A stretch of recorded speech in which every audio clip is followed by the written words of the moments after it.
things like songs that are a little, what we call sexy. You can see from the title, it's more of a love album.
All right. Welcome to another week of Manifestations. What up, fellas? What up? What's going on? We live, man. We can't complain. We good. We blessed. We in the building. A lot of shenanigans going on this week. Woo! Yes. Haberdashery and hemoglobin. Shout out to Tony Baker. So tonight we have an interesting topic for you guys. Let me Go ahead and mute you. Yeah, go ahead. All right. So tonight we have an interesting topic, dating preferences, right? So dating preferences, as we know, everybody has preferences of who they want to talk to, who they want to line up with. And sometimes those dating preferences help you get to the next level from single to in a relationship. I mean, single, dating, in a relationship, and then engaged in marriage. That is the pretty much the chain of command and the chain of how you want to go and perceive life, especially with somebody. Right. Throughout this whole ordeal, we have a lot of disconnect going on because over the years, a lot of the different generations altered away from the original construct of how we formulated in the household. Now we're seeing a depression or a depreciation or a decline in the households. We're having more single, family oriented households versus what we were dealing with back in the past, where we had multiple facilitated households with dual parents producing better statistics of children than the single family household being raised to this day. And so what we wanted to do was, just to analyze and really break down the different parts of the dating process and also how that can help you to get to the level that you need to get to. And I know this week has been very busy when it comes to um, this week has been very busy when it comes to a lot of the dating experiences and conversations.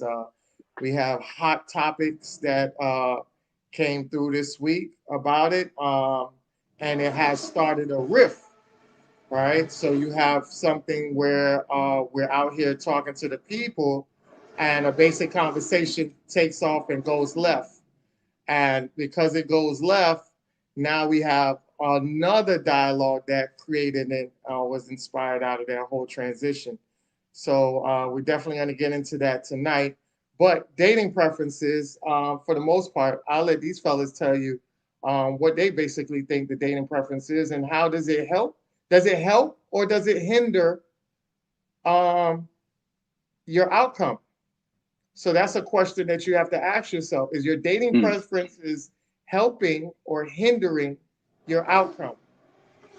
And I think it's very important that we understand that so that way we can start to understand and how to link up better with each other because some dating preferences might be more unrealistic than they should be. I think a lot of times we're not thinking in a logical mindset. We're thinking of it in uh, a me opportunity and not even analyzing yourself to see if you are a person that really is a good person. Because a lot of times people think that they are good people. And when you actually unmask yourself, you start to realize that you're not as good as you think you are. You have a Mm. lot of issues. And some of those issues might bump heads with other people because they're from the outside looking in and they have a better perspective of what they're observing versus you being biased from the inside looking out. So we definitely want to break that down, but I definitely want to hand it over to you guys and figure out, do you think the dating preferences that a lot of people are having, do you think that they're helping people or they're hindering people? Why or why not? Hmm. Man, I think that a lot of people, first of all, everyone has dating preferences, right? And so, in that regard, I guess it's kind of a necessary evil, if you will. Everybody has these things. People don't just, your dating preferences keep you from just jumping into a dating and relationship situation with just anybody. So, in that capacity, I think it's very helpful. It basically represents what your standard is for a person that you will be willing to deal with on a romantic level. Standards are always good. You know what I mean? You should have some type of standard as an individual. Otherwise, you'll just do anything. You'll just do anybody. and that's not healthy and that's never productive. But as far as yeah, some people get a little crazy with it. Some people jump out the window. Now, let me be clear: a person is entitled to have whatever preferences they desire. However, you need to be aware of the blowback of having such preferences, or the potential blowing up in your face, having those preferences can have on you. For instance, we talk a lot in the man community or the manosphere about how, when women are younger, they tend to choose very poorly in terms of the type of guy they want. They want the bad guy. They want the guy with the roughneck image, this, that, and the third. There's an edge to him. He's edgy. He's this, he's that. That's what they want. That's their preference at that time. However, you know, things go left real quick with those type of guys, right? And you can end up, in a situation where you got a child with that guy, you married early, with that particular guy, you caught a charge with that guy. I know women like that, you know, and these type of things never go away. So your preferences can actually harm you as well. And I think that a solution, towards making sure that your preferences don't end up coming to get you later is, just us being well grounded and well informed people regarding the dating atmosphere and the sexual marketplace, if you will. You know, um, this is where OGs come in. This is where even older women, can come in and lace young brothers and sisters with game that can help them navigate through the complex world of dating without ending up in a conundrum. You know what I mean? You got a lot of people in the dating industry, or in the dating game, I should say, that have lives that end up like people who have criminal records. You did something when you were 15, 16 years old, and it haunts you for the rest of your life. It shouldn't be like that. You know what I mean? And I think that as we grow older, we need to be very mindful about being more realistic about our dating expectations.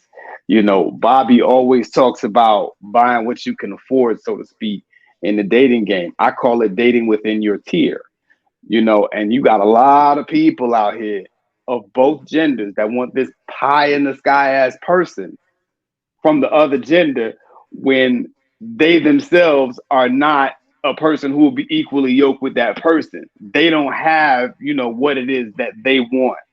You know what I mean? Or they don't have what it is to attract what it is that they want. So we need to be very mindful of the demands that we're making versus what we're offering, or should I say, bringing to the table, as we'll probably talk about a little later in this conversation. The table is a big discussion, and at the end of the day, I just want to say, those of you out there that are, with this laundry list of things that you require and that you demand, what the hell are you bringing that, will invoke that type of person to want to rock with you like that? So it's not that it's unrealistic if it's not unrealistic, if that makes sense. You know what I mean? So that there's a lot going on when you start talking about the world of preferences. Some people's preferences will get them the most delightful person and they'll have wonderful lives. And some people's preferences will damn them to hell. You have to kind of learn how to reel yourself in and learn how to manage your preferences sometimes. Mm, My 2 cents. gotcha. And Bobby, what you feel? Very much in alignment with what Major just said. Preferences are things, and preference isn't a bad thing. Preference isn't a good thing either. I believe that a lot of preference, really, to some extent, is biological, but it's also a lot of environmental factors in that as well too. There's a lot of carryover between what people find attractive or interested in. And if we're honest, if we look at society in general, there's usually a general idea of what preferences are. Even when it comes to attraction, A lot of people, especially those who don't necessarily fit the bill, will take issue with it. But when we talk about things like beauty standards for both men and for women, there's a typical prototype of what an attractive woman is in general, and a prototype of what men are attractive in general. And even once we break down society at large, different groups based on race, based on uh, geographical backgrounds, religious backgrounds, different interest groups, those kind of things. Even when we get into those little subcategories, you find preferences and what is attractive, what isn't attractive. It can vary. But overall, when you have a group of people that are doing different things, they're all unique individuals with different backgrounds and experiences. We find, like with anything else, when you come together, there are going to be certain differences, but there are also going to be certain similarities. So that's where we can come up with these ideas of what is the average or what's the baseline for such and such. Most of us can tell what an attractive woman is, even if that's not necessarily our type. We can say, you know what, she might not be my type, but I can tell that she's an average woman. She's an attractive woman. She would be considered attractive. Most of us can say, hey, I may or may not be attracted to this kind of man or men, period, but I know that this is what's typically considered attractive. So this happens, right? And as I would say, that there's nothing wrong with that. Preferences are a tool, plain and simple. They don't have any good or bad attributes to it, period. When it comes to people having preferences, however, you have to look at a number of different things when it comes to what the outcome is. If you just have preferences just for the sake of having preferences, cool. But when you're talking about using preferences for purposes like choosing who your mate is going to be, who your spouse is going to be, who you want to have children with, that's when you have to start being a bit more strategic and you have to be a bit more rational and reasonable about your preferences. Because the same way how you have preferences, other people have preferences. That sounds very basic and very kindergarten, and it is. But unfortunately, we live in a society where a lot of people don't fully understand or struggle mightily with coming to grips with that. Mhm. They will sit back from noon to night and rattle off all their preferences, all the box that need to be checked off, what have you, the different tiers. This is mandatory, not budging on this. This I'm somewhat ambivalent about. It can go either way. I have some things I don't care about whatsoever.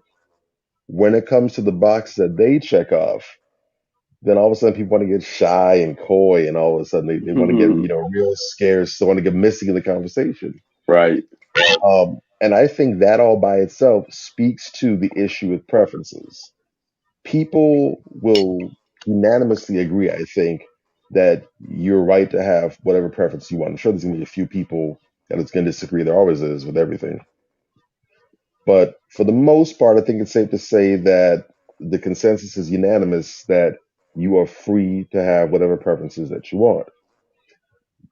Again, when the finger is pointed back at the person and they don't fit the preferences of others, that's Mhm. when things start getting hairy. That's when people start getting in their feelings. The salt comes trickling out. You see all that Himalayan, all that coarse salt. You see all the pink salt, all the different variations, all the seasoned salt. All that starts to come out of the woodwork when people start realizing that they may not be as high up on the totem pole as they think they are. Mhm. Um, we're too soft, I think, in general when it comes to certain things, particularly certain groups. Now we definitely have Mhm. more men now, and I'm being honest. Keep it a rack and a stack, no matter what. The truth don't care who it hits. We definitely have a lot more men who are uber sensitive and in their feelings now about not being the preference, not being the choice, the pick of the litter, so to speak. We have a lot more of those men out there now, unfortunately. Back when that didn't always used to be a thing or didn't tend to bother men as much. But what's really come out in the works now is that more and more kid gloves have been taken off where women are concerned. And the feelings of women, and I don't mean feelings in Mhm. terms of emotional well-being or security, what have you, but we're talking about the vanity, really, that excessive stuff. It's not essential. It's not important. It's not critical. The vanity of women has come under assault a lot in recent years, where men, for one reason or another, no longer are concerned with preserving the feelings and the very delicately constructed myths that women possess.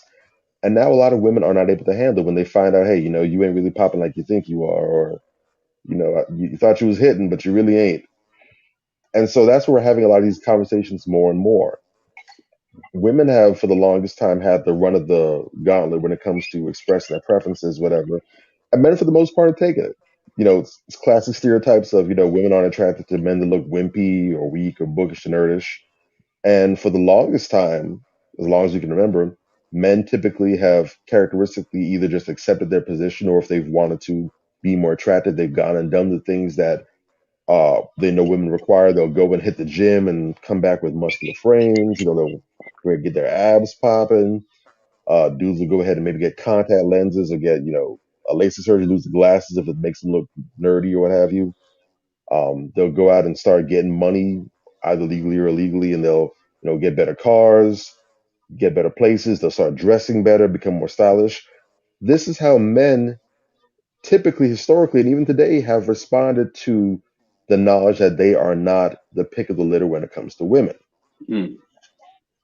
Women, however, for the most part, now that they're really being confronted with this more and more, typically there's a lot of pushback. There's a lot of movements trying to gear towards forcing the conversation to change, or men don't like real women and such, whether it's due to physical issues or aesthetics, whether it's due to mindset and mentality or what have you. Men should just accept women that are boss bitches, they're strong, independent. The reaction has been the same. Men have, for the most part, lean towards getting where they fit in. Women are Mm. still fighting back, kicking and braying and gnashing teeth, trying to force the preferences of men to change towards them. So I believe that's kind of the context of where we find ourselves today. So again, preferences, not a good or bad thing. As is the case with most things, it's how we respond and deal with and interact with them. So that's where I think a lot of the pushback is coming from, and I think we're going to do a lot of touching on that and really getting deeper into the weeds tonight. Real talk. That's what you, Ant. Definitely. That was a great point that both of Mhm. you guys made. So before we go diving on deep tonight, let's just go over a couple of profiles. You guys want to do that? Let's see Go for it. Go for it. what Let's the get it. profiles look like tonight. All You right. already know. So Yeah. we want to analyze it. We want to see what people are putting out there. And is it realistic, or are they on some other bullcrap? Yeah. Right? Go. So our first profile is this guy. So this guy says, I got mines, no female leeches. I'm not hard to deal with. I'm not hard to play with. 100. Big difference.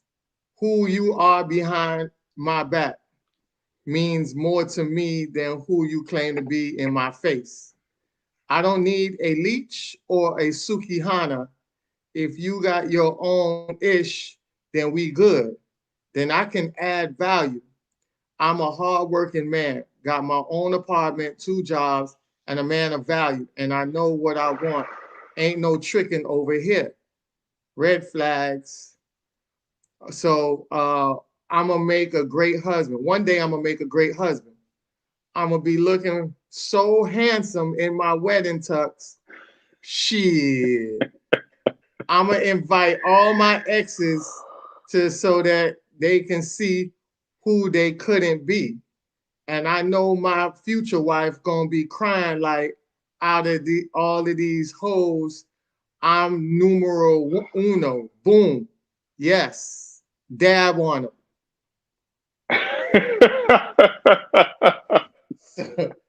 So this is profile number 1. How do we critique profile number 1? Woo! Where do I begin? Hey, man. Let me tell you something. Yeah. We need to have a show where we just teach straight game. You know what I'm saying? Like where we just kind of give brothers pointers on how to present themselves. We kind of touched on this before, but man, that one right there. Look at Bob. Hey, bro. Oh my sweet baby Jesus. Let me just I mean it's just Can so we? much. Can we? All right, so let's Is it safe to go come ahead, out? break it down. Can we It's restart this whole episode? Can we restart this whole episode, man? I'm just saying like, bro, that's a whole episode in and of itself. Really want to break I that want a down, but people's elbow the reset button. Lord. I will say this. I will say this, and I get on women for this, and I have in the past. First things first. When you're putting up a profile pic Mhm. where you're trying to entice people, you're trying to sell yourself, right? You're Mhm. trying to, make yourself look like someone desirable. Yeah, Very simple. From at the bottom of the barrel, at the very beginning, yeah. post a picture where you're smiling or you Mm. look somewhat inviting. You know what I'm saying? Because the Yeah, idea is that you are inviting people to take a look at you, right? correct. Bruh, can we save all the mean mugging prison poses, nigga, for the hip hop video? You know what I'm saying? Like real talk, dude. Post a picture where you looking like a civilized person. You know what I'm saying? Like that was not it. You Bro, feel look like you me? about to punch you dead in your shit. I mean, bruh, you go scare all the decent women off. You feel me? So that's number one.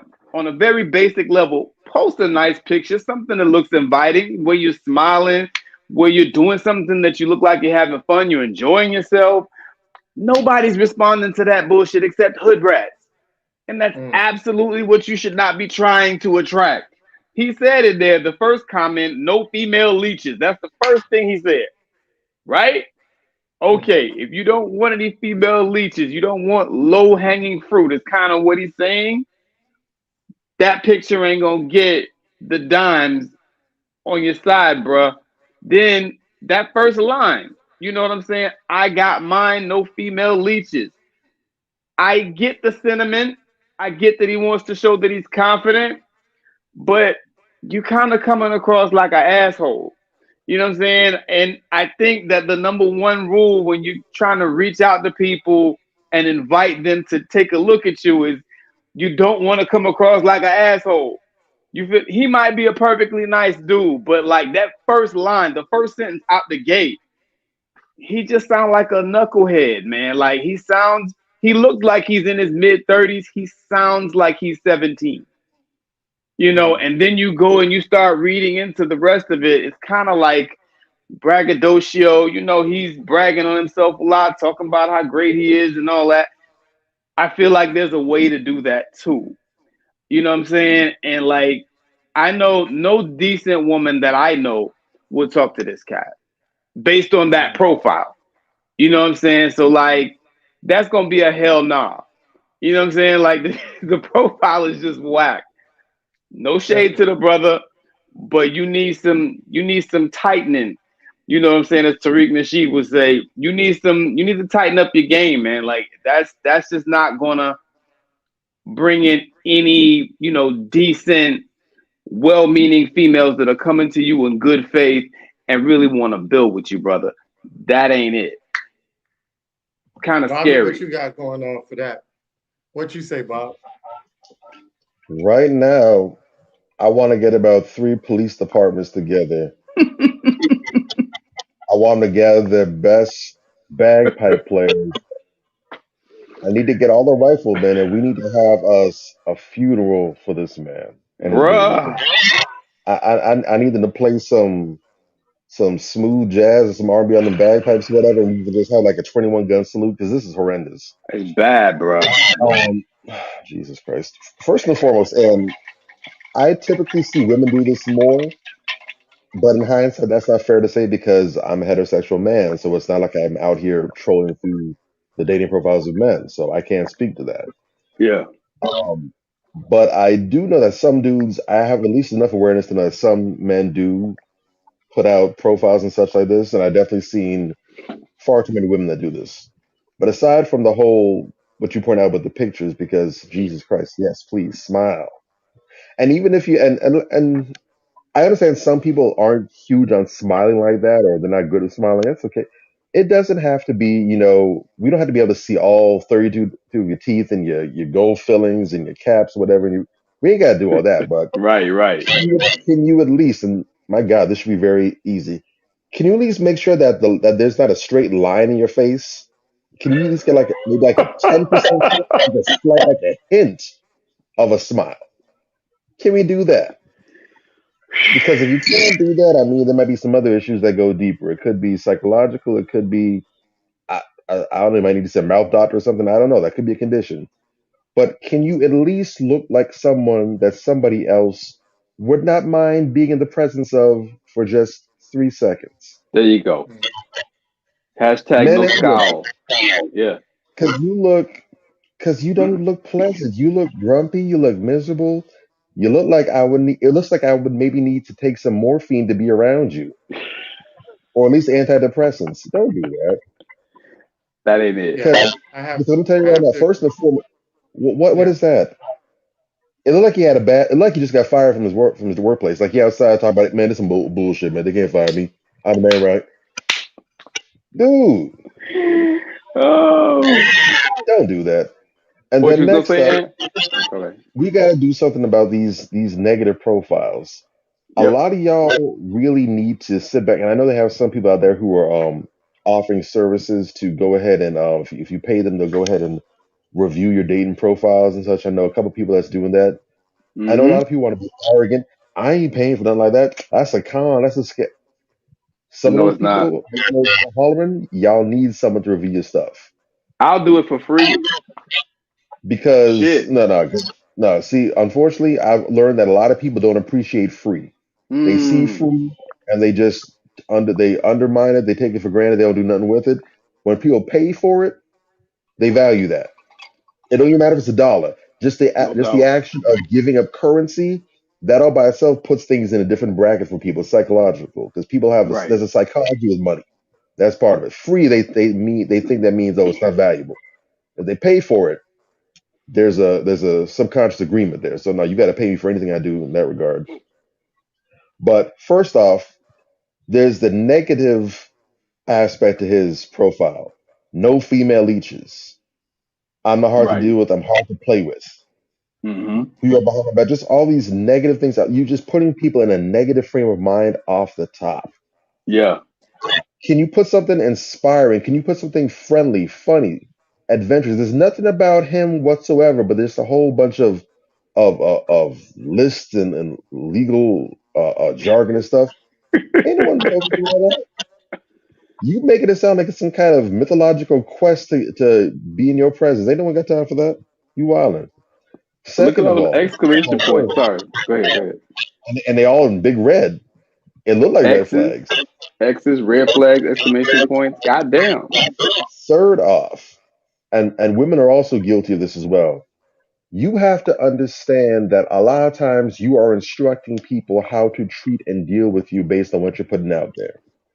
If you putting out no female leeches, I'm not hard to deal with, I'm hard to play with. I don't need a leech or a Sukihana. First off, you sending out flares for all the people to come and say, hey, this is a target. This is a house that's been broken into before. We can bust into it again. Yep. And then you're saying you don't want no leeches, but now you talk about I got my own apartment, 2 jobs, and everything. You let them know that you the sweet spot. Come on now. Man, I ain't got no patience for no robbers and no thieves whatsoever, man. You still get stay from around me. I got my nice 6 bedroom house. I got my Vincent Van Gogh paintings in one room. I got my Monets in the other room. I got like 19 French bulldogs and everything. And just because I don't got no security system, I don't got no guard or nothing, don't mean you come up in my well, damn, bro. All I need is your address. You better get it popping. Only thing missing? I got an indoor pool and an outdoor pool. Got 20 Rolls Royces parked outside. I just brought that up the other day too. But no, for real, a lot of y'all would say, I don't want to be a victim. And then you go ahead and put out a whole Craigslist ad for your ideal victimizer. Y'all got to stop doing that, man. Let's be mindful of the way we're instructing and talking to people and putting things out there. Some of y'all really set yourselves up for the lick.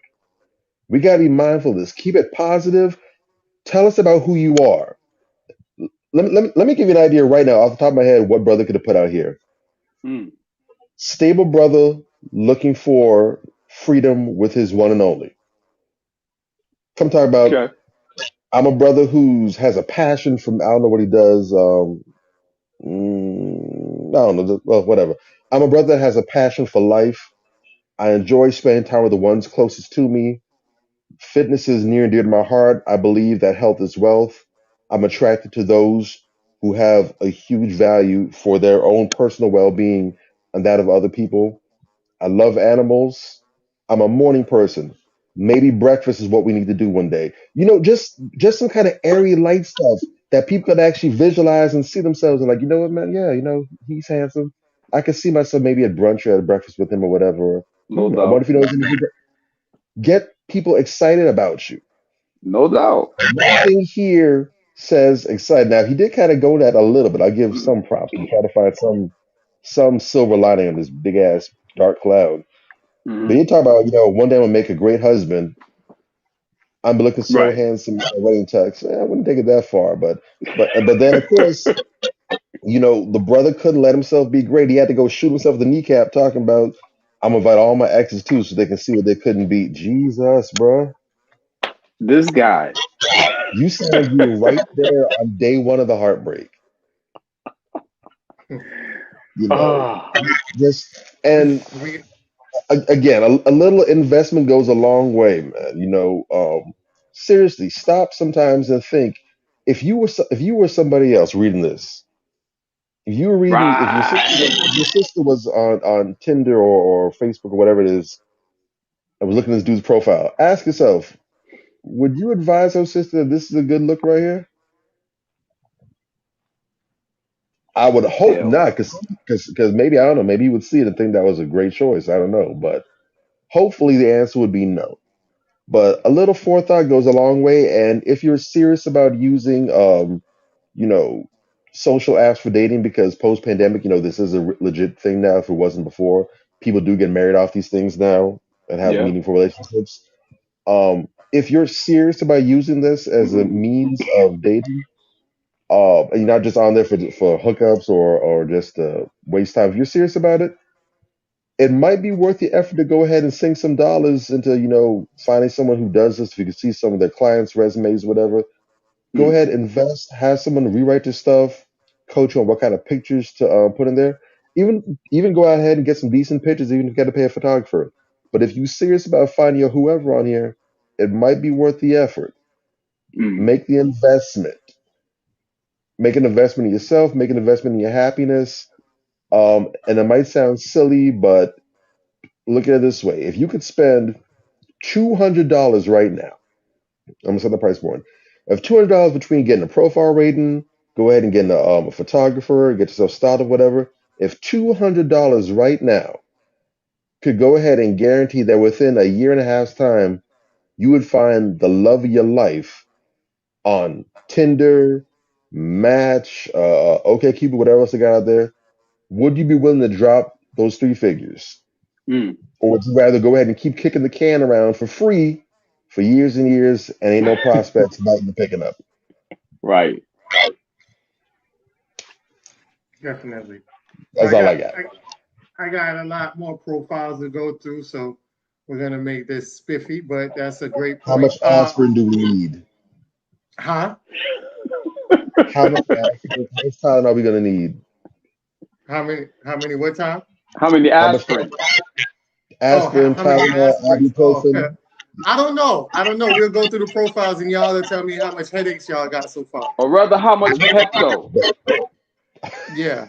So God damn. my commentary real quick before I get to the next one. Yeah, I agree with the hairstyle. That's number one.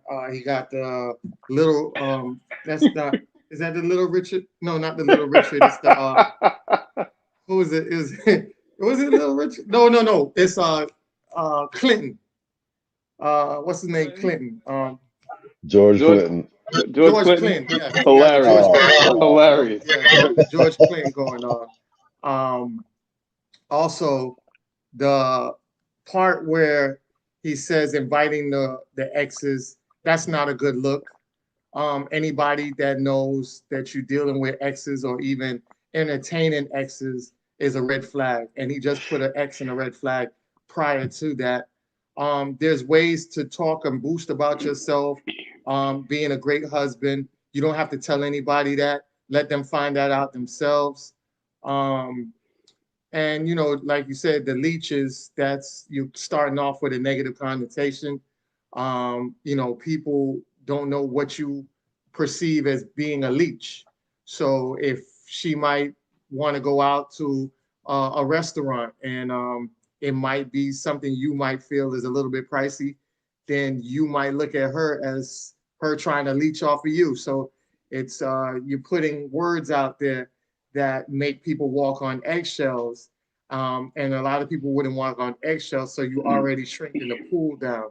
So there are ways to find out leeches. You don't want to, a lot of times, you don't want to put out there what you don't want, because what you want to do is put out the best of you and then see what approaches you. Because a lot of times, and I tell women this all the time, when you put out too much of what you don't want, then the guys who are those prospects will play the opposite role until they get what they get. So Yeah. they will mask themselves because you already put out your what I don't want. And if they have those don't want criterias, then they're gonna play the opposite role. You know what I'm saying? And Mhm. make it seem like they're not the guy that you don't want. You know what I'm saying?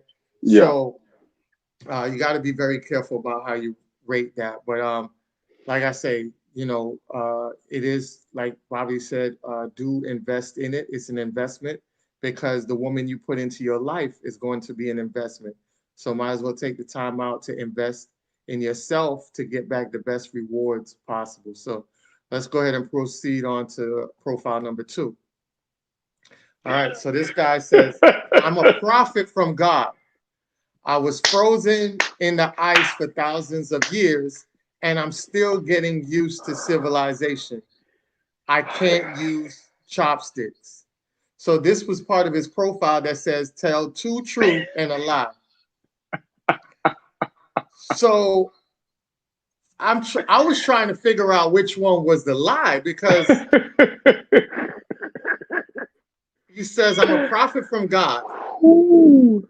And I was frozen in the ice for thousands of years and getting used to civilization, and I can't use chopsticks. But my thing is, if you are a prophet from God and you have, I was frozen in ice for thousands of years, those 2 could be a lie.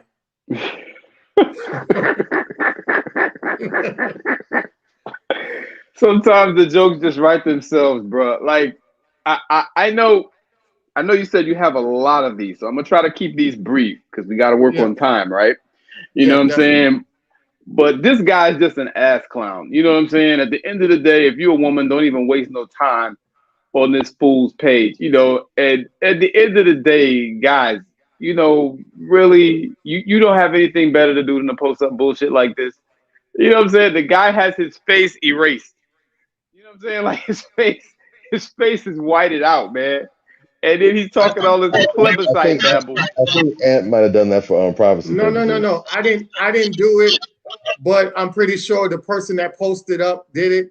I was just getting them off. I was getting off the profiles from women's pages that was scrolling through on Facebook. So any Yeah. profile thing that I saw that women were going after and pointing out. So whoever posted it probably whited out his face for so nobody could go back to that person. So that's why Okay. that was whited out. I Yeah. thought the person did it themselves. But No, even no, no. even still, if they had their picture, this is Mhm. plebiscite babble. This is Oswald Bates. You know what I'm talking about? Like the dude from Living Color who used to use all them big ass words that ain't mean shit. That's what Yeah. this is. You can't take a character like this seriously. You know what I mean? Like, and brothers, y'all need to stop wasting females' time putting up this bullshit. Nah, it's a hell nah for me, bro. You know what I'm Okay. saying? The brother needs some tightening. I'm gonna Bobby, try. what I'm you gonna say? try. I'm gonna try and be kind with and say maybe this could have been a case of him just trying to be playful or what have you. Because I know that some apps, whatever, will set up like some icebreakers or like some kind of ways to kind of like introduce yourself or to kind of get others to know you. So they'll say things like, what's your favorite vacation location or your favorite vacation spot or whatever, or they'll ask you for truth and a lie. So maybe he was trying to be ridiculous on purpose to get someone to laugh because women will definitely say, getting me to laugh is a big weight to my heart or whatever. So maybe he's trying to do that. And Could be. I can understand that. But one of the things, but your perception is valid because you have to understand when it comes to jokes, sometimes things are hit or miss. So jokes like that, they might be a hit for some women. They might see it, they're laughing and they're reaching out and they're saying, "You're so stupid." So which one is really the truth and the lie? He, whatever. Hmm. It could work, but they could Right. also have the same reaction that y'all had and was like, "This is ridiculous. This is clown stuff. I'm not taking them serious, whatever." So when you're doing things like making jokes, especially if it's through text, you got Hmm. to be careful because sometimes things don't always translate the way you like them to. So it would probably be different if he said these out loud, that he was talking to her and she was like, "So tell me something about yourself." And he tried to take it down that route. It might come off completely different saying it out loud, especially when she can see your face, read your facial expressions, your body language, as opposed to reading text like this on a site. Because you really do have nuts out here who really do believe stuff like this. I'm a prophet from God. I came Hmm. from the Ice Age. Mahovawak is my supreme. You know, People be really out to lunch nowadays. So Yeah. online, it might be hit or miss. So another thing you need to do is kind of be mindful again. Sometimes you might want to switch stuff up to keep it fresh.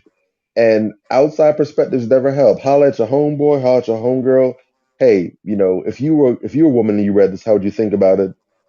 Get some feedback from some other people. Again, this is a feeling out process. This is like fishing. So if you're fishing, you want to make sure you got the right bait on the hook. You're not just gonna go ahead and if you hunting for salmon, you're not gonna necessarily get them with no Cheetos.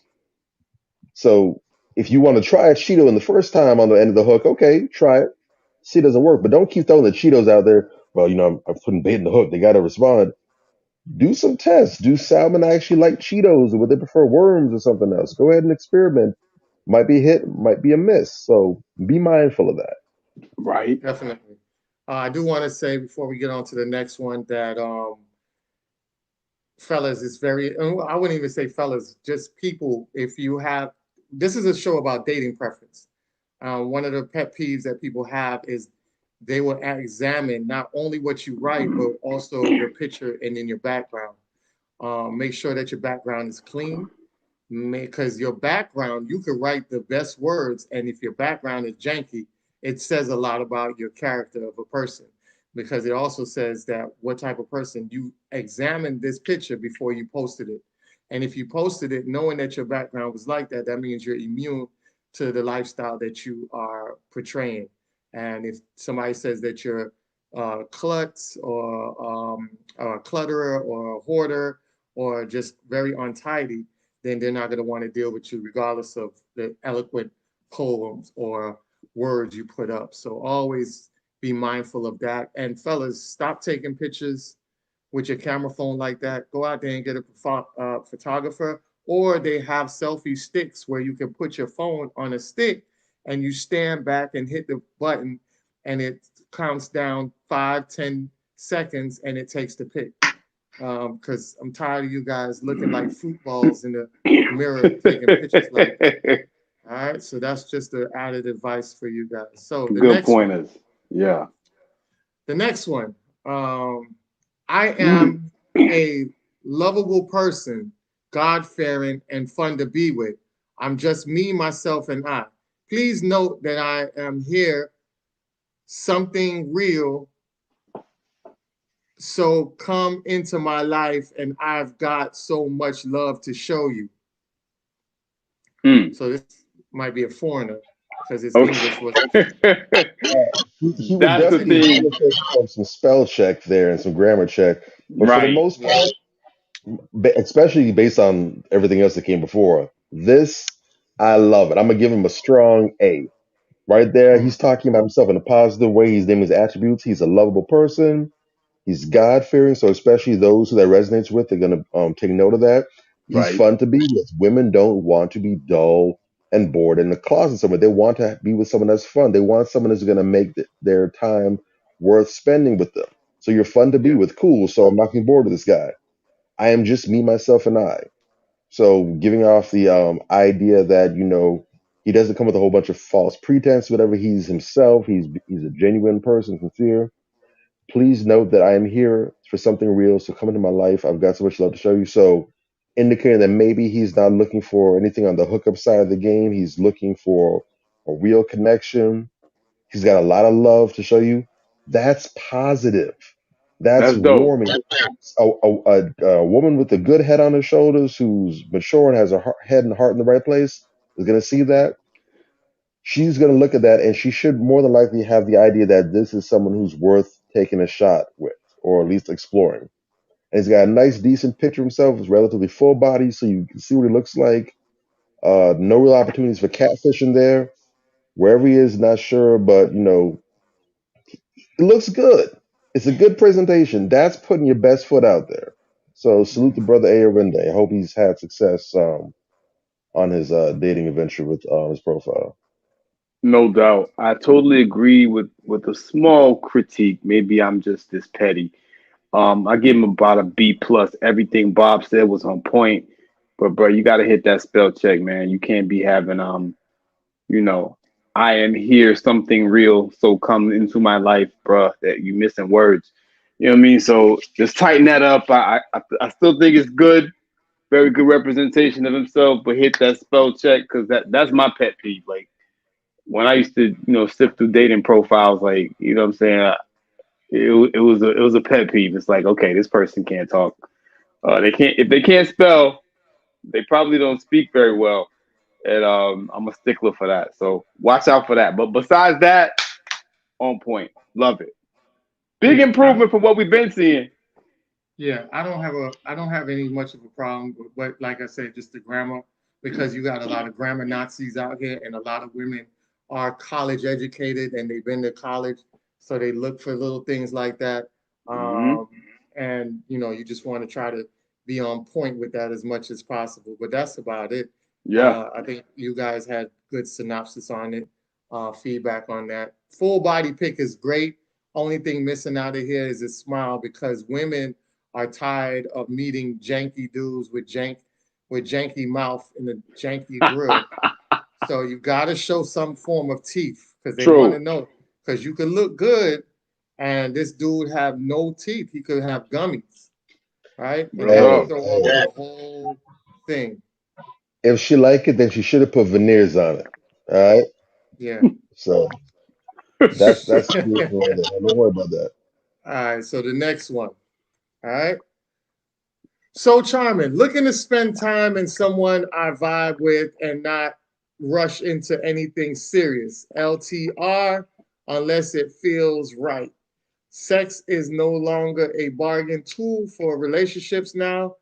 I don't give married, I don't give material. What? What's he talking about? What's LTR? And what does he mean? I don't give material. LTR, Long, long term long, relationship. So he's not. Okay. So this is probably going to be one of your typical let's not put a title on it niggas. Okay. hmm. And then especially when he comes talking about afterwards about sex is no longer a bargaining tool for relationships now. Like, oh, okay, that's Yeah, this dude sounds corny as hell. Um, especially with and the irony is he got the nerve to use that name, so charming. Yeah. yeah, he Uh, this is an ass clown. Especially the last sentence. I don't give material. What is he talking about? Probably benefits, whatever. yeah, Look, I don't know. It's a somebody goofy ass please tell picture. somebody please tell great value DJ Envy to go back to his wife before he's making the next job. Yeah, to me, I feel like there's a lot going on here that would definitely give him a swipe left. Yeah. So charming, but yet your profile data is not charming and it's not welcoming. So it's a contradiction to your Right. name. Also, you have a polo shirt with a drawing of a bird on it. So that lets me know you got that out the swap shop. Right. Um, so that Right. also is another flag that I definitely, if I was a woman, I would look at that and say, "Oh, no, I'm good. Swipe Right. left." So if sex isn't a bargaining chip, then I'm pretty sure you don't have no chips in your wallet to bargain with, Mm. because based on your profile. So that's what I see for that. That's all I got for so charming. Yeah, that shit whack. Next. That shit whack. Uh, so next profile. All right. So this profile was about me. I don't remember who this profile matched up with, but it was saying looking to spend time with someone I vibe with and Oh, no, I not think it's rush. the same dude. Huh? I think it's the same dude. It's just like an extended You think so? uh yeah, no, if you look at the yeah, go to the next page because if you look Yeah, at it, it yeah, picks that's up it. all the Oh, it's the That's same him. thing? material things to get feminine energy touch. I enjoy the being active, cycling through the city. Okay. If you would have killed that whole first paragraph and just jumped to the whole I enjoy section, he probably would have been straight. But Mm. he says, okay, he says something about I don't give material, but then in here it says, I don't know. That's It the just, oh continuation. yeah, okay, got you, got you. It did Yeah. say serious LTR. Okay, got you. All right, so this is the second part of it. Okay. I don't give material. Okay, I don't give material things to get feminine energy.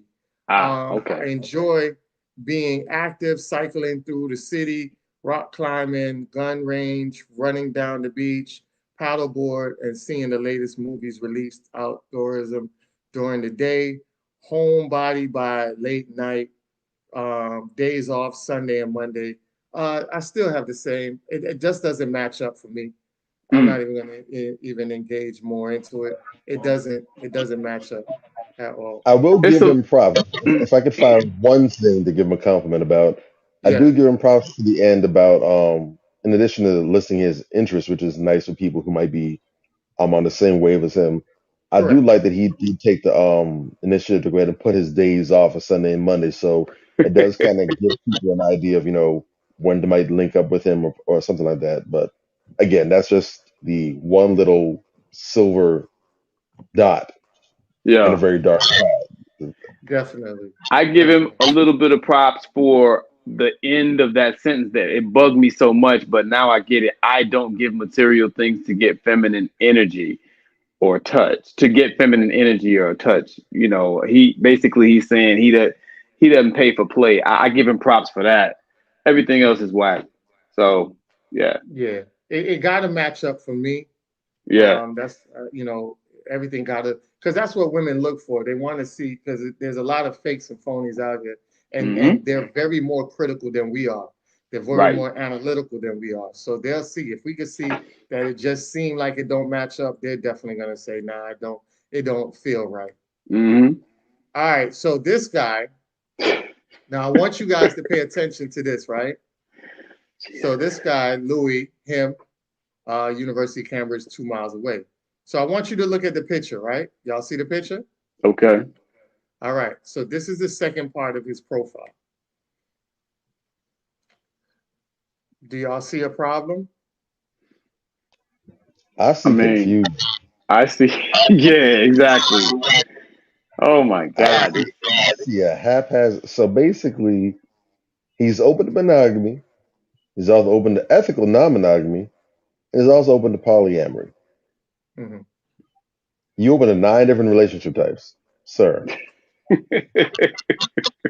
sir. And he don't even have a picture. This dude is a clown. We got a Next. picture of his blunt and his nuts. I mean, I mean, come on, bro. He's, he's a clown. So if I was a woman, I would have swiped left. Why do you think I would have swiped left? Any number of reasons. I mean, look. Anytime I look at a profile, I don't see a picture of somebody's face. It's a Yep. wrap. Like I don't care what else is on the page. If I don't see a picture of a face, well, I need to see your blunt and your sneakers. Like, Because he wants you to read, right? So if he wants you to read, let's just say he wants you to read off of it. Why would I swipe left if I was a woman? And I want fellas to pay attention because you do dumb, goofy stuff and then wonder why you don't get the reaction you get. All right, so let me go back to the original. All right. So what does he have in his hand? a blunt, Okay. What does it say at the bottom? non-smoker. Hilarious. And then it says yes. He got a weed plant, and it says yes. So he don't smoke cigarettes, but he smokes weed. I mean, he lights something up and burns it, and he inhales. This nigga just I don't. stupid. I mean, I wouldn't even waste that much time on it. No picture. You got a picture of a blunt instead of your face. This is a low energy person, man. Like, You I would can't also hope no woman would go for this too, with all the kidnappings and the sex trafficking and stuff they got going on. I would hope no woman would go exactly.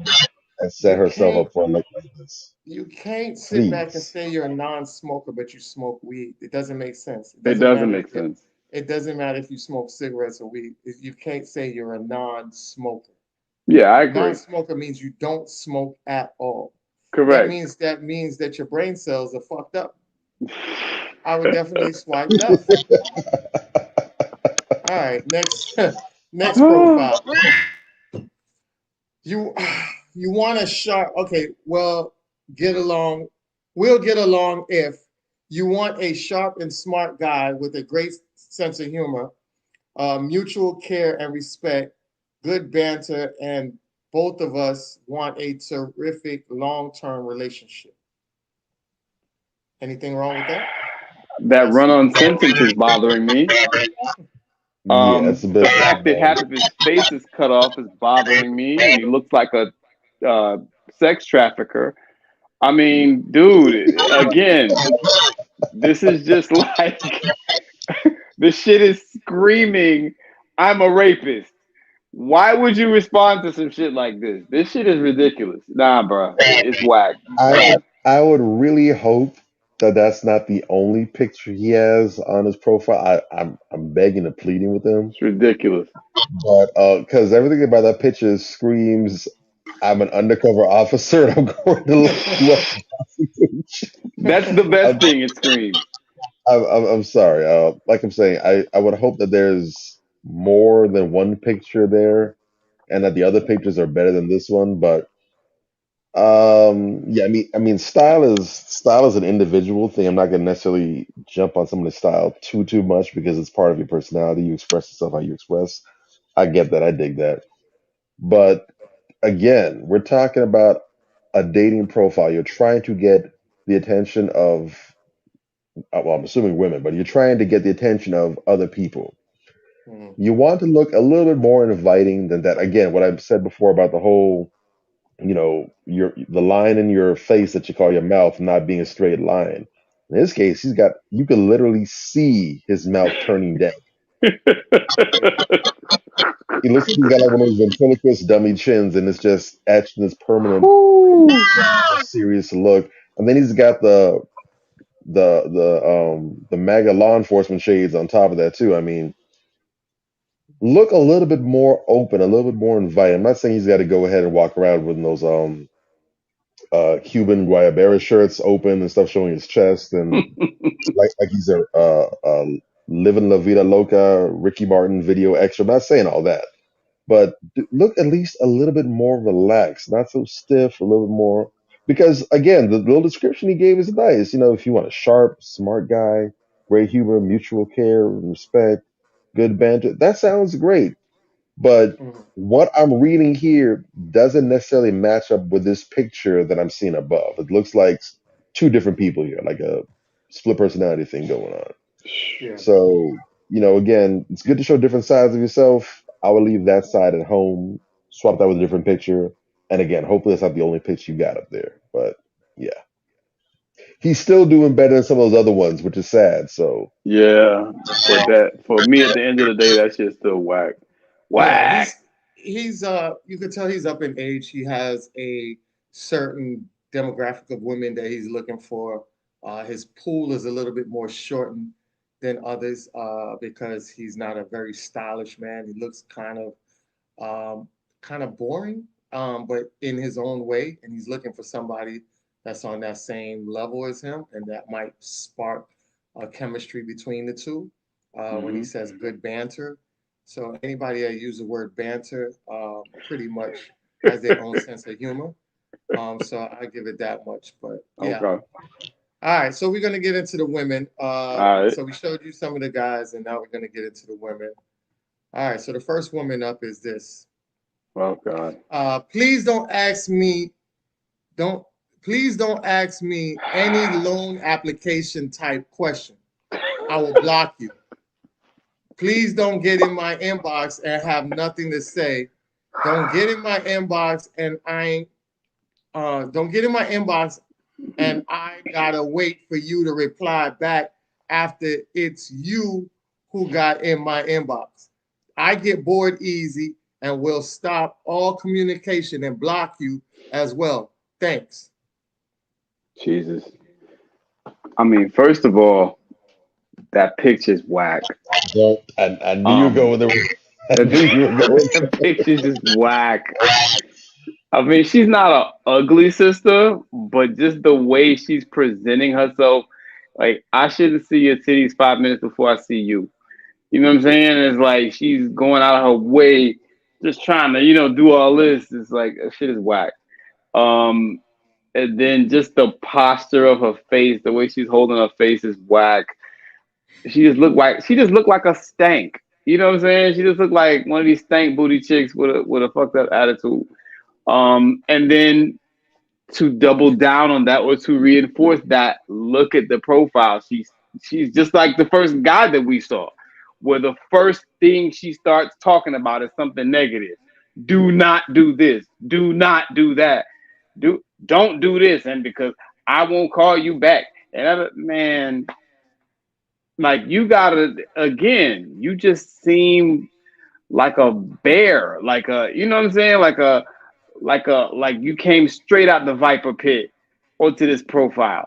You know what I'm saying? Nobody's interested in talking to somebody who don't do this and don't do that. Like you just sound angry at the world for no damn reason. You're trying to get someone to bite, so to speak, to be interested in you, to check for you, to rock with you, talk about things that you like and things that are good about yourself. Hey, my name is Paquita. I'm from, Miami Lakes. I enjoy hiking on the weekends and swimming and water sports and da da da da da da da da. Hit me up if you like those things too. See how I did that off the top of my head and I didn't give any disclaimers about, not asking for any loan information and no dumb shit. Like, what are you talking about? What is she even talking about? It's crazy. Nah, it's a hell no for me. That's whack. It's just whack. That's my two Uh, cents. Me, I would swipe left because the only thing positive about it was thanks. Everything else is just negative, and that just lets me know it's a headache. And the Yep. one thing that would absolutely. definitely let me swipe left is the fact that she says I get bored easy. So Uh that huh. means I have to be your jester clown, and I gotta Right. jump through hoops to Hmm. make sure that you are Yep. happy and entertained. I don't have the time for that. Definitely swipe left, and I Everything would. about That's this just my woman vote. just breathes and bleeds arrogance. Yep. From the and it's not just the picture and the way the picture's taken, but again, it's that joke of a profile that she puts there. Everything about it is from comes off from the perspective of, for me even being here is an honor. You should be grateful to God that you were even able to learn that I exist and for me to even entertain you. So don't ask me any loan application questions. I'll block you. Don't get my inbox. Don't have nothing to say. This and that and third. I get bored easy. I see a whole bunch of reasons why you should be passed over. There's not a single thing that would even make me want to stick around.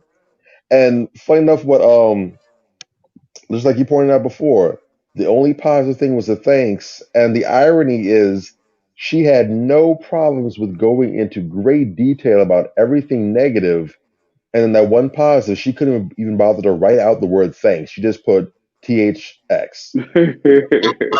She won't even let you get no damn. She stole a whole entire vowel and consonant from you. That was too much work for her. And then on top of that, she got the nerve to talk about. I see up there, she's looking for friendship. So I mean, nah, Mm, just mm. know. These are the kind of women that will definitely make your life hell.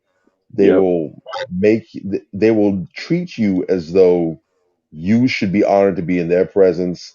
Everything's going to revolve around them. And the funny thing is, these types usually will say in person, "I'm such a sweetheart. I don't know why people think I'm such a bitch." Mm. Maybe because you are. I don't know. She's But giving Ebony K. Williams all well, day. well, All That's right, so Ebony K. Williams. this is our next profile. All right, so Gene says, super tired of this app. Don't do little kids or baby mama drama. I'm 5'5". Please don't lie about your height and be eye level to me. No, I'm not into the poly life because 9 times out of 10, one of you are attracted and one of you aren't. So I'm good. If you live with family or friends, keep scrolling and focus on getting your own ish instead of dating. Have your own ish, because I do. No, I'm not coming to see you in another state unless you're making the time to see me first. Enjoy your day. Jesus Christ. Another one. I This actually is counted almost. that. I heard 11 red flags. Matter of fact, you know what? No, that's being a little soft. I heard 11 stop signs. Big old red neon stop signs that glow in the dark and have flashing lights on them. No, no, no, no, no, no, Yeah, I would swipe no. left. This is And horrible. then on top of that, all this nonsense, and they got the nerve to be talking about she's looking for chatting, friendship, something casual. Who gonna go through Listen, all that nonsense just for something casual with you? bruh. Lord Remember have when I mercy. remember what I said about the first profile with the first dude you showed? Usually this is the type of stuff that you see women post up. This is identical almost to the one before. Everything she says is negative.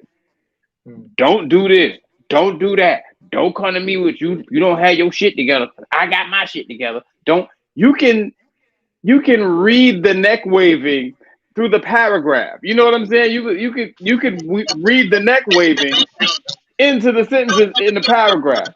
And it's a shame because she's not a bad looking sister, pretty sister.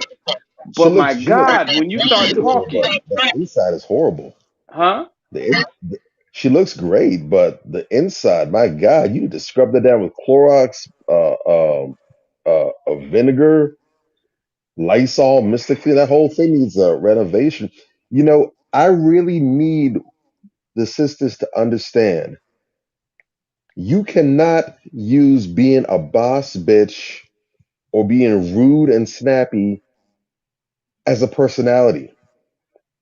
Whack. That's not attractive. The Because if you look at these things, this is some old. If you look at how they're coming across and the mannerisms, this is the same kind of bullshit that you see on some reality TV joint. Yep. So Real Housewives of Yep. something, Basketball Wives, or as I call them, Basketball Birds, Love and Hip Hop. This is the Yep. kind of nonsense that you'd see on there when they come in and introduce themselves. I'm Maya. I'm 28 years old from Chicago. I don't take no mess. I got my own. What man gonna deal with me? Run that, that whole kind of Yeah. that might be attractive to you, and that might be the kind of woman that you gravitate to and that you want to identify with in your media entertainment or whatever. But that does not translate outside of TV to anything functional people want to deal with. Right. Because that gives off the same thing in real life that it does in those TV shows, drama.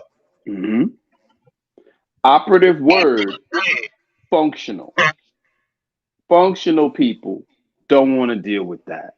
Functional people, intelligent people, people who have their shit together, as she spoke on, people who, are the kind of people that you might want to build a life with or even establish, a good, exalted friendship, let's call it, with. You understand what I'm saying? Good, decent, normal people do not gravitate to hood rat behavior and talk. You understand what I'm saying? You're going to keep pulling the Pookies and Ray Rays that you've been pulling. And when you listen to what she's saying, it sounds like just a lot of bitterness and hurt. It's just this bile coming out, where she's talking to new people in a way as to tell them, don't come over here with that I've already experienced in the past. You know what I'm saying? Because I'm not having that and blah, blah, blah. And that's fine for you to not accept. But when you just come off from hello, like, hey, I'm going to fight you, that ain't it. Sisters, this is why you're losing. A lot of y'all come off like that They with the also resting tell bitch face, and this type of rhetoric coming in the door. It's whack. Garbage. they Hashtag also garbage. do a real good job of letting the world know what their dating resume looks like. Right. Based off of all this stuff, we know exactly the kind of dudes who typically try to get at you. Number one. So you're also informing us about where you actually stand in the pecking order. We see what your level is, and the Real level talk. isn't what you're hoping at reaching. We see exactly what the price of admission is. All these dudes maybe get into our poly life maybe because they don't see you as someone that's worth being with only. They're saying, "Well, I'll take you, but if I'm going to take you, I'm going to need something else to sweeten the pot because you by yourself ain't it." And based off of this, it makes sense why you're single in the first place. Mm-hmm. If this is your personality, if this is how you actually are, I can understand why dudes have stopped around for a little bit and either got out right away or they left once they got what they wanted or what they wanted was no longer worth the squeeze of the orange. Real You talk. instruct a lot of people about how to treat you and where you're supposed to be at with your behavior. Hmm. Problem is, if you're having all these same exact encounters with men, maybe it's not the men. Maybe they see you, they know where you're supposed to be, and they're saying, "Hey, you and I, we're in the same boat. Let's make this happen." So, That's something to think insane, about. man. Yeah, that's wild, bro. Like it with the other one, you kind of expected because her face, you know what I'm saying? Like you just kind of gave that off, but this one here, you expect her to be a little more civilized. You know what I'm saying? Like, especially when you got the locks. You know how a lot of brothers, myself especially, I tend to assume the sisters with locks are a little more conscious. But my Yeah, God, you know what I'm saying? that's Like, hold up. Unfortunately, you got to watch that because that's been you co-opted do. now. I know. That's Some sometimes they're the worst ones these days. That didn't used to be the thing, but that's become a thing now, unfortunately. What a yeah. shame. There's faux locks is trendy. That's fashionable. So those are like the fake dreads. Hmm. So you got a lot of low energy women that do have faux locks. But even just the face is kind of fresh. You know what I'm saying? I don't see the drag queen eyelashes. I don't see 10 pounds of makeup. You know what I'm saying? I don't see some of the usual suspects that give off, what I would expect this type of rhetoric to come from or who. You know what I'm saying? She That looks gives me the normal. impression that's a bit more of a bitter hurt type of thing. So especially at her age 35, Hmm. maybe some of these dudes that she's been with that she's listing that she doesn't want anymore. Maybe a few of them dudes done took her for a ride. They rode her hard, put her away wet, and now she's still carrying that. And because with the other one, it's a bit more vanity based, and you can tell. But with her, that Right. might just be a case of she just really needs some therapy. She needs some tools for managing what she's been through and getting herself in a healthy plane. Hmm. And that goes back to some other things we talked about before about people out here in the dating pool who have not healed from their past experiences, and they out here just bleeding stuff in the pool, got all nasty and filthy for themselves and everybody else. Bleeding in the water draws sharks. So Right. you literally putting out help wanted ads for more what you just got away from. and now it's going to be a whole merry-go-round where all these different predators are taking their turns with you. And while Right. yes, they don't have the right to go ahead and victimize you, at the same time, you need to be a bit more mindful about not victimizing yourself either. True. Because Right. in that case, you assist them. If they're, it's one thing if they're breaking in your house and stealing from you, but in your case, you unlocking the door and open it for them so they can come in and steal from you. Now you are a party and accessory to your own crime. Right. Exactly. And there's no So way you we should be 35 years old talking stupid like this. That's the long and short of it. My God. so we're gonna get into the last one. Mm, This one right here. mm. 29-year-old. I like hood niggas. That gives me princess treatment only. No white men. Again, At the least jokes she's just trying to write keep it in the themselves. family. Uh, And remember, that's faux locks. yeah, the jokes write themselves, man. It's just But whack.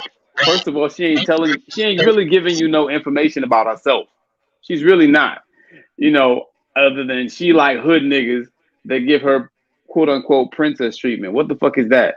Like, again, you should not be this age. She's 29 years old. She's almost 30 years old. She's just talking stupid.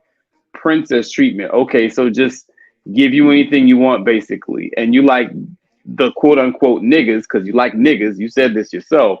You like the niggas that you deal with to just give you whatever you want. There's so much wrong with that. First of all, any woman that refers to men, generally speaking, as niggas is a bird. You know what I'm saying? That's just what it is. You know, like, come on, man. How old are we? Especially if you're over 25. You understand? It's ridiculous. And then, they got to give her the princess treatment only and no white men. Whereas normally some brothers might rally around a sister that says that. Do you really want to rally around this type of sister that says that? Like, because you're bringing all this bile to only black men. I kind of wish it said only white men. You know what I'm saying? Because this is just whack. You know what I'm saying? It just is screaming red flags. Again, you got this person with this, you can't see her whole face, but she got this scowl on her face. Like, she's just angry at the world. And she ain't even giving no information on herself. Real life Bratz doll. I've always been cautioned to be aware of women who refer to themselves as dolls. Dolls are plastic depictions of beauty. You know what I'm saying? That's how you refer to yourself. She ain't got no edges. I mean, I could just go on all day. I don't even have a full paragraph worth of information. It's just whack, whack. Next. You know what I'm saying? It's just um, whack. you know Poor what? thing. I'm actually gonna flip the game on its head just a little bit, and I'm gonna say, you know Okay. what? I actually appreciate this profile. Hmm. I do, Okay. because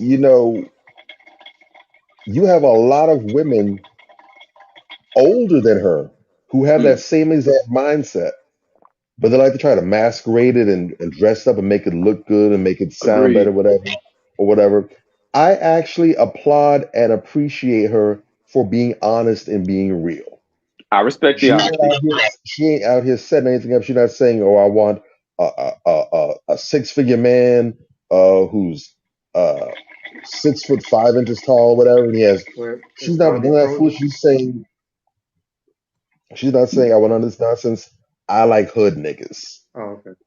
Well, Give me yes and princess no. treatment. Yes and no, because she is saying she likes hood niggas, but that gives her the princess treatment only. So So you she like gotta the kind Jonas of be Black a boys. yeah, you She kind like the of, but I'm she like saying Jonas Black boys. Yeah. you gotta kind of be a 6-figure dude to be able to give her the princess treatment only. Well, could be the case. See, when it comes to women like that, the whole idea of 6 figures just implies that there's a lot of money to spend on them. But the reality is, a lot of dudes that make big money, regardless of whether they got it on Wall Street or Wall Boulevard in the back corners or whatever, Hmm. Hmm. you got dudes that making a lot of bank and they're very tight fisted. They're not very Hmm. generous at all. So they might make $100,000 a year, but you'll be lucky if you get a damn $2 bill out of them. Yeah, So she basically wants a dude who's going to basically not be stingy with his money. So whether he's got $100,000 in the bank or he's got $500 in the bank, so long as he's going to come off what he's got, she's along for the ride, and that's cool because most of those dudes they look for that kind of chick anyways. They're looking for some arm candy. They're looking for something that the boys gonna be like, "Dang dog, man, she look man, huh, you got that, my nigga." So in this case, I would say that she's being realistic, and this mm. would be a case of water seeking its own level. She ain't Agreed. up here trying to reach the top ladder. She's like, nah, I know what I qualify for. I know what I like, and I'm gonna stick right there. I respect that. You know what? The truth is, she's in a better position to get her act together and get herself on track, and ultimately attract a better dude than the women that's out here faking the funk. Agreed. Because when you try to play the game, when you try to straddle the fence, try to not look this way and not look that way, whatever, you cut yourself off from a lot. She's in a better position to get what she wants now, and also in the future, if she grows up and matures, get something better later on.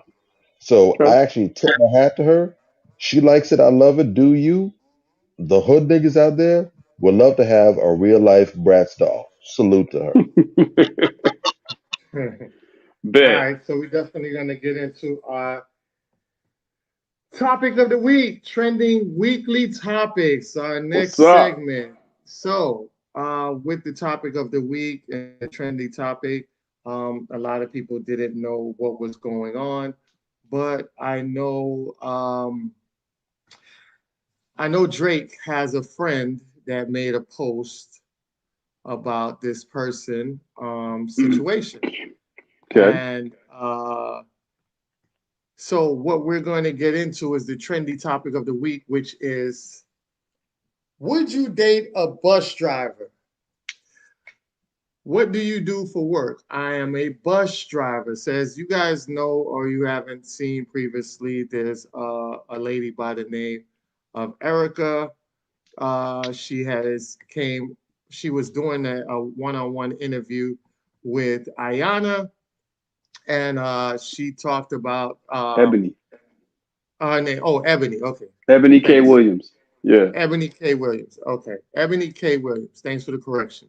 Yeah. So Ebony K. Williams got into a one-on-one with Ayana Vincent, and they were having a dialogue about men. And Ebony works for the Griot. And if you know anything about the Griot, you know that that's a platform that really takes a huge dump on Black men in particular. Mm-hmm. And so just being that she was representing the Griot platform and her whole demeanor and what she said, after Ayana asked her, would you date a bus driver? Because she had these high demands for men and everything like that. So she asked her, would you date a bus driver? And then she said, no. Or I'll only date him if he owns the bus system. And it caused a huge wildfire of dialogues. A lot of people got offended. People were just making different memes, different posts. And I know Drake, this was Drake's friend, acquaintance, that I should say, not friend, but acquaintance on social media. And he was like, I don't think Ebony K. Williams is wrong. If she wants a man that brings a certain income, then there's nothing wrong with that. There's also nothing wrong with Kevin Samuels teaching that men with that type of money don't want an almost 50-year-old divorcee.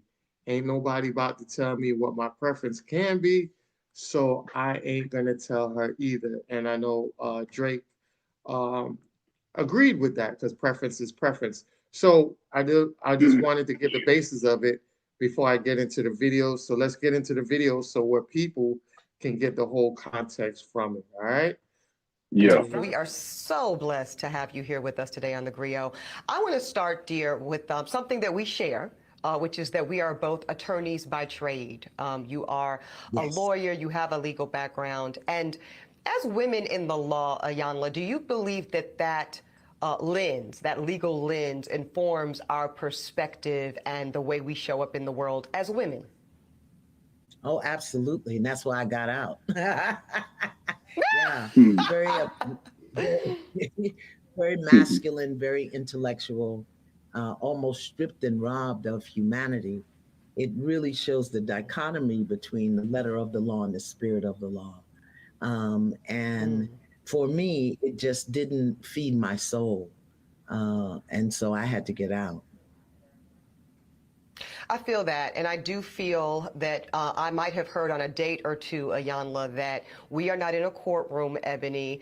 You can put the gavel down, and I do, I do feel it can spill over into the way I show up in my womanhood, which is really the center of this conversation today. All right, so you repeat that. She said that a lot of guys she went on the thing with said that it spilled over to it. So there's another video, there's two more videos I want to show before we get off my lived experience, and I think I'm still relatively young, I guess, but I'm 40 in September. So, you know, I've had some relationships, and I've yet to find a man who has shown, I mean, this includes even my father, who was absent. I've yet to have a male energy that provided or protected me consistently ever. So I think that I have taken on the reins to protect and provide for myself, because what I'm not going to do, Ayanla, is be without. Baby, it's not happening. Be without what? So that be would without what? Be without protection, be without protection, and be without the necessities of life.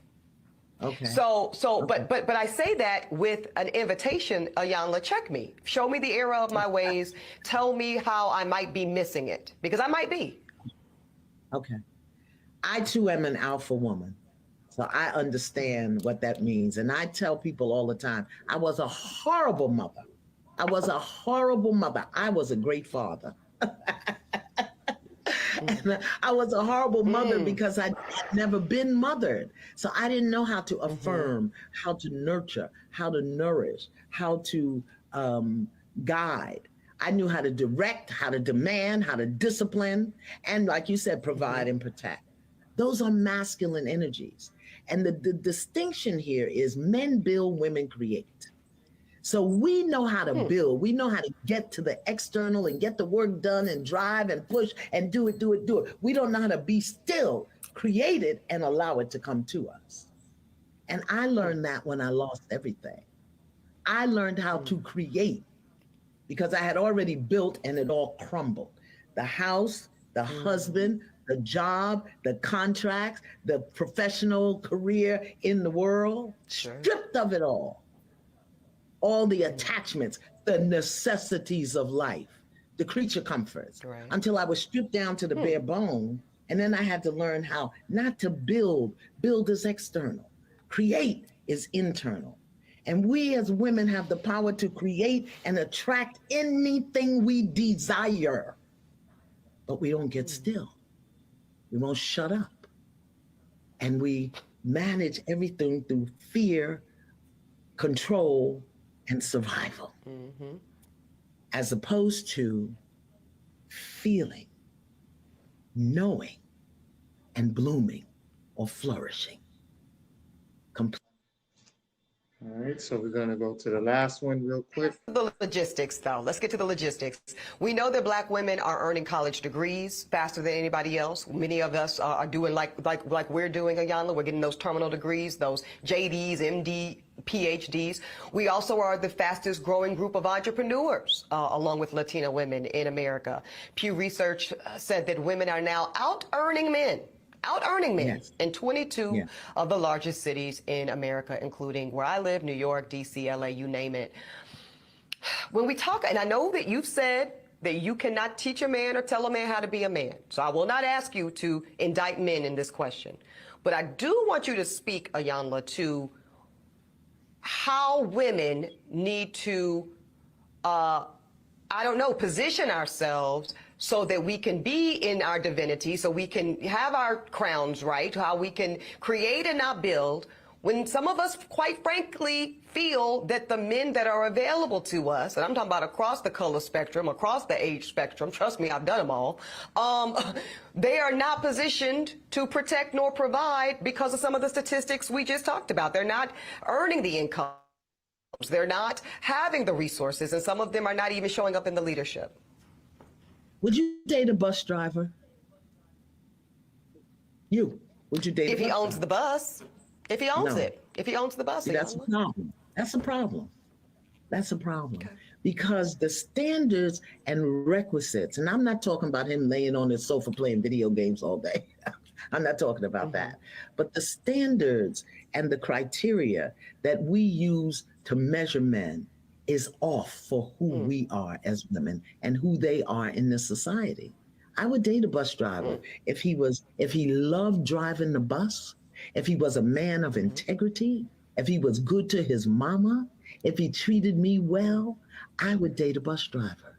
But we think that it's another human being's responsibility to give us what we need instead of us building together. I can build with a bus driver.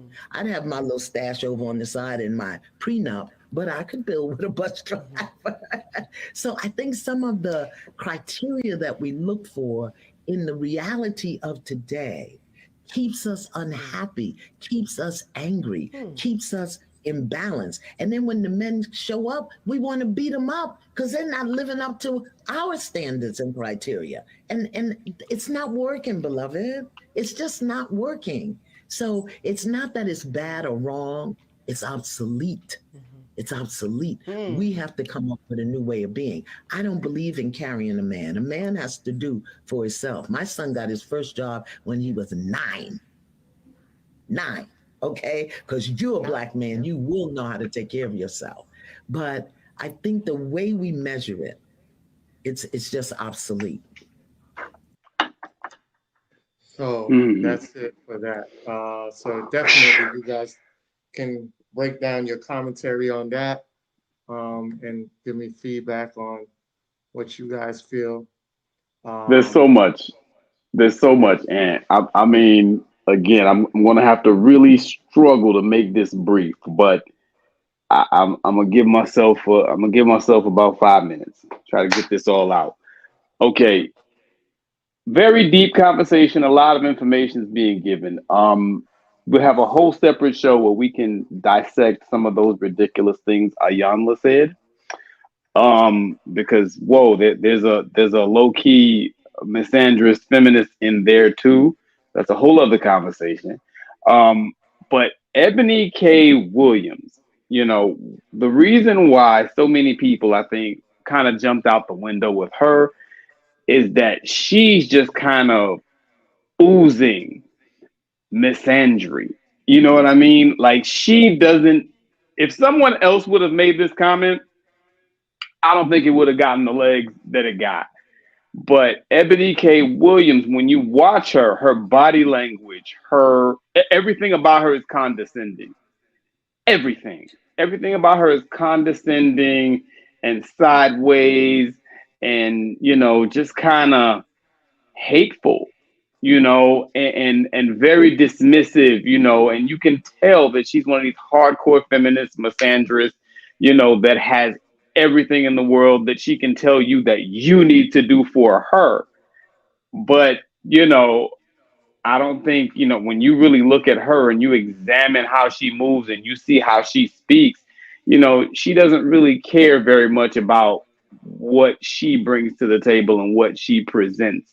And I really honestly feel sorry for her because if you listen to what she's saying in this dialogue with Ayanla, she's kind of asking Ayanla for some guidance, because she knows that she don't have the answers, but she's so arrogant, such a pissant, you know what I'm saying, that even though she knows she doesn't have the answers, she's still insisting, on herself being right and herself having some answers. She knows something, right? And so like when the bus driver question comes up, anybody can have whatever preference they like, right?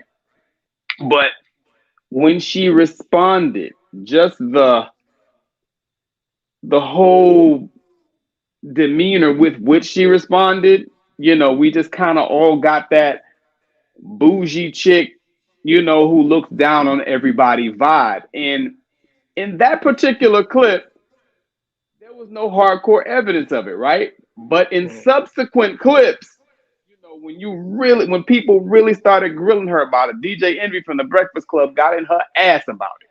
You understand? It was clear and prevalent that she was who we thought she was. She was looking down on the average everyday person. She was shitting on the everyday person. She started talking about how, in her rebuttal to this video, because people got on her ass after this video, because not because I don't think of the comment, but because of the misandry and the, the attitude and the bouginess, or you're looking down your nose at the average everyday working person. People could feel it in her whole commentary. While Yanla's talking, she's making faces and she's rolling her eyes and she's looking off to the left or whatever the case may be. That's really what people were upset about initially. In addition to the comment, there's absolutely nothing wrong with dating a bus driver. But I think that there are just so many other layers. She's an older woman, and I feel like she's having to come to grips with the fact that the quote unquote ballers that she want ain't checking for her no more. She's aged out of the dating pool. I think she's very angry about that. And it showed in some of the subsequent commentary she made, because she said, hey, you guys who disagree with what I said, you probably made C's and D's in school. Where did she get that fact from? You know what I'm saying? You probably made C's and D's in school because you disagreed with what I said about not being willing to date a bus driver. And then she goes into how, we have to stop accepting mediocrity. And if we co-sign bus drivers and the average everyday working person, basically, then we're co-signing white supremacy, because we're encouraging Black people to be lazy and continue to be mediocre and average. This is why everybody's dragging her ass. You understand what I'm saying? Because she sounds like a moron. And at the end of the day, you can't come on a nationwide platform talking this type of stupid shit. You're supposed to be educated. You're supposedly, a journalist. This is why I say all the time, and I'm talking about all the time, how the boule and, intelligentsia, academia has failed Black society. If you get to this point, and the most intelligent thing that you could think to do, instead of reaching back and trying to help and trying to empower, is to look down your nose at and pontificate from where you are towards the people that are, in your mind, beneath you. You understand what I'm saying? I mean, everybody jumped all over her ass, as they should. You can have your own preferences, but I draw the line at shitting on other people who don't meet the line of where your preferences are. I'm sure there are plenty of women out there who wouldn't date a bus driver, but they don't have the disposition towards the average everyday working person that this woman does. It was really despicable to listen to, the type of things that she was saying about everyday people. DJ Envy pointed out, hey, these are the people that buy your books. These are the people that come to your lectures. This is your audience. These people should be important to you. You don't care about them. And all she kept doing is reciting these, statistics, it just kind of rang hollow, because she's never, ever talked about empowerment of Black people or helping Black people or anything like that. All of a sudden, when she says some stupid shit, she's Harriet Tubman. Fuck out of here, man. No, it just don't go like that. You know what I'm saying? All of a sudden, you want to invoke your Blackness now, and you're, Coretta Scott. Stop it. Sounds like an idiot. I mean, it was hard to watch. It really was. And she won't shut up and just take the game and learn from it. And, listen, take the game and learn from it and come back a better person or come out and apologize. No, that's too much like being accountable. And what does Kevin Samuels talk about? The need to be right. Everybody's telling this woman wrong, that she's wrong, but the need to be right won't let her just admit, hey, I'm wrong. Maybe I should dial this back some. You know what I'm saying? Yes, you can have your preferences. You can have your opinions, but opinions can be wrong. People always use that as a cop-out. As my opinion. Well, your opinion can be wrong. And your preference can be, not necessarily wrong, but wrong-headed and misguided. And I feel that, her preference in this case is precisely that. And I'll land my plane. Definitely. I just want to point this fun fact in real quick before I let Bobby Drake go. 60% of Americans make less than $60,000. I mean, 60K a year. 82% of Americans make less than 100K, and 92% of Americans make less than 150K. Yes. Um, our the United States of America was built off of the middle class. That isn't the It's not the 90K or higher class. You're talking about the 30 to 60 K class is what America was built off of. That is the price range of the people in that class. Real talk. So you got to understand that these are the people that are out here making the money. These are the people that are living their everyday lives and building and having these homes that you see in Miami Gardens. These aren't the 80, 90K people that have homes in Miami Gardens. Right. These are the people that have the everyday jobs, that work as a bus driver, that works as a public works department in your city municipalities, that get benefits and things like that that help them out in the long run. The 401Ks that they can draw out. These are the people that are the ones that you look at with the nice cars and think that they're making a bunch of money, and they're really not. Um, but they understand how to utilize what they make and make it powerful enough for them to live the life that they need to live. Right. To be honest, a lot of people are living above their means. And whether she wants to admit it or not, she is living above her means. She will never address that. Ebony will never address that.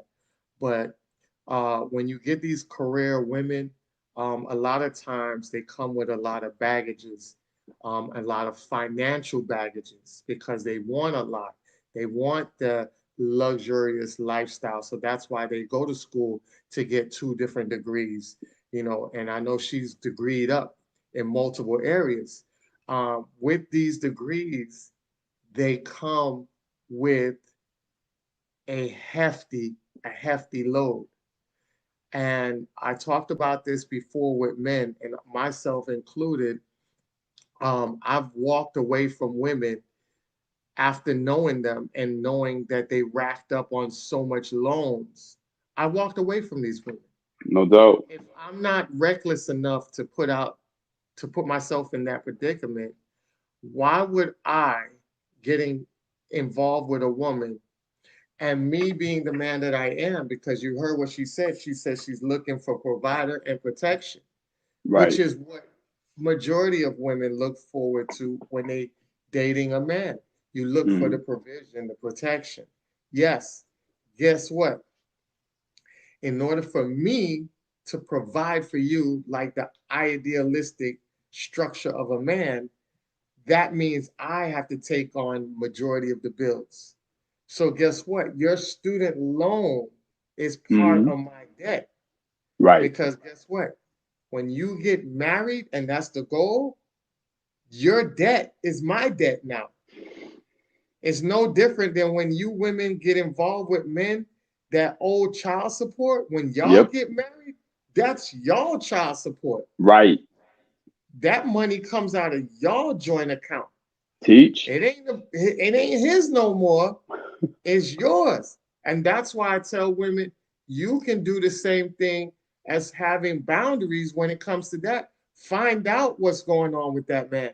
Because I wouldn't want a woman to go out here and sponsor another guy's reckless behavior because he got 5 or 6 different children and is put on all type of child support. And Right. now you are involved with this man, and now your burden is on him, because guess what? You might not even have any children. And now you married this guy, and now you have legally 5 children too. You Come know what I'm on now. saying? Yeah. So I don't, we got to be careful. And that's why I say preference is preference. You can have your preference. Just like I say that I can walk away from women that acquire all those debt with the bills that they get from these degrees. Yeah. That's my preference. I'm going to have people that's going to come at me and bark me down for my preference. But guess Mm-hmm. what? I don't shit on nobody that has degrees. I've never shitted on anybody that has degrees. That's the difference between me and Ebony. There you I won't go. look down on somebody because they have degrees, because guess what? You have a degree and you don't have the debt like that. I'm cool with that. Mm, If you have a plan about how you're doing everything, I'm cool with that. And sometimes you'll run across women that their finances don't have nothing to do or interfere with you because of the way they set it up and budgeted. So it's outside of their realms. Just like you have right. women that have multiple children, and those children don't need anything under their household. But if you're under the household, then you're going to get the luxury of being under the household, because if you're under my household, you're going to have the access to the food and everything like that. I'm going to provide for you and make sure that everybody under my household eats.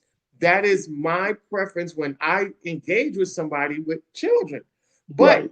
there's a difference when you don't, it's not an obligation, because now if I take up a woman with 6 children and she's struggling, guess what? All of those, that's my 6 children.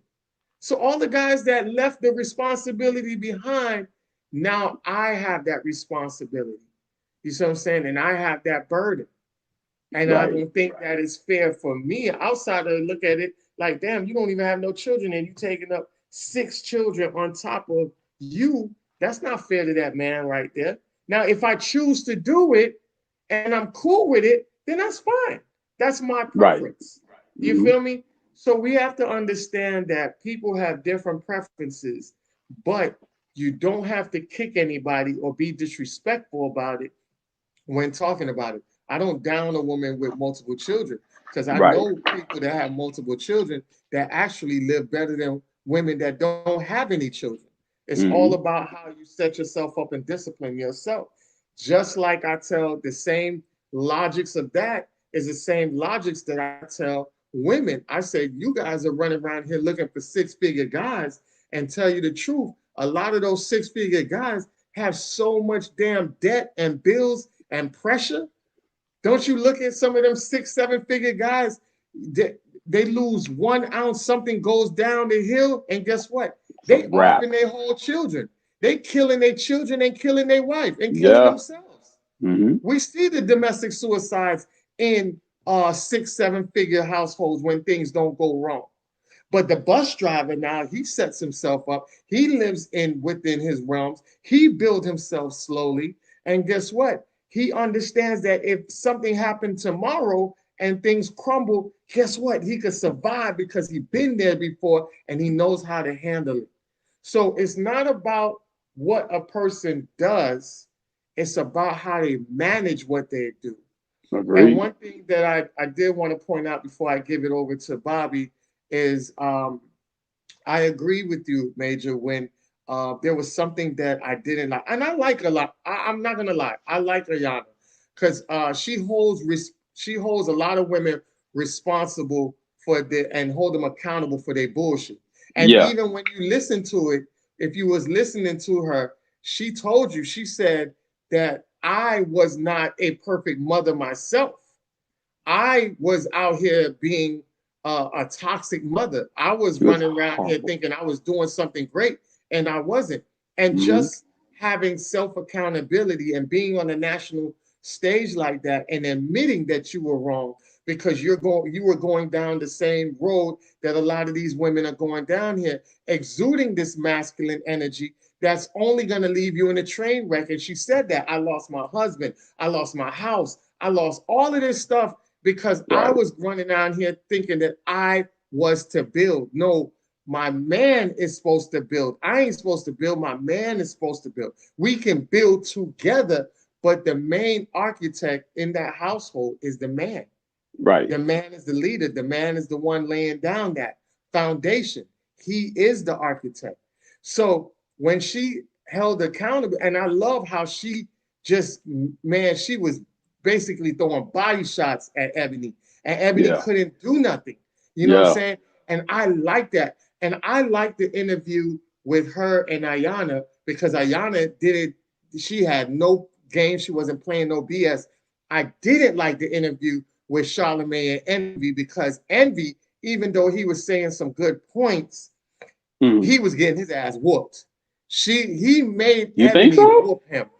I don't Yes, think so at all. yes, Mm-mm. no. He was Ebony just was loud. whooping him. He was I'm just telling loud. you. No, no, no, no, no. Ebony Mm. was whooping him because let me tell you something about Envy. And Envy gets whooped.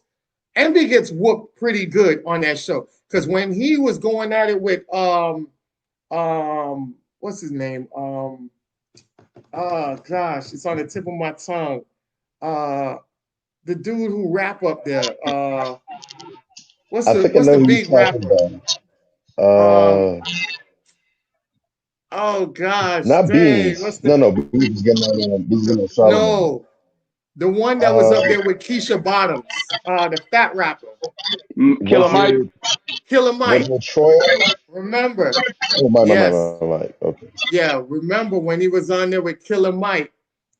Killer Mike was eating his ass up when he was talking about public schools and private schools and all that.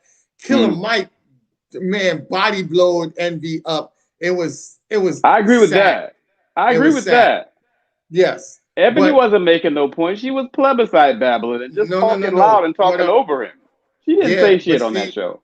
yeah, but what you got to understand, Major, and you got to admit, if you don't know how to put somebody in their place, you Mm. lose that battle. No matter what she says, if you're not making any arguments to debunk what the hell she's saying, you're Mm. losing that battle. And you have your co-host Charlemagne that's co-signing her. So it even makes, and Mm. then she had two other chicks on there that was kind of co-signing her. So Mm.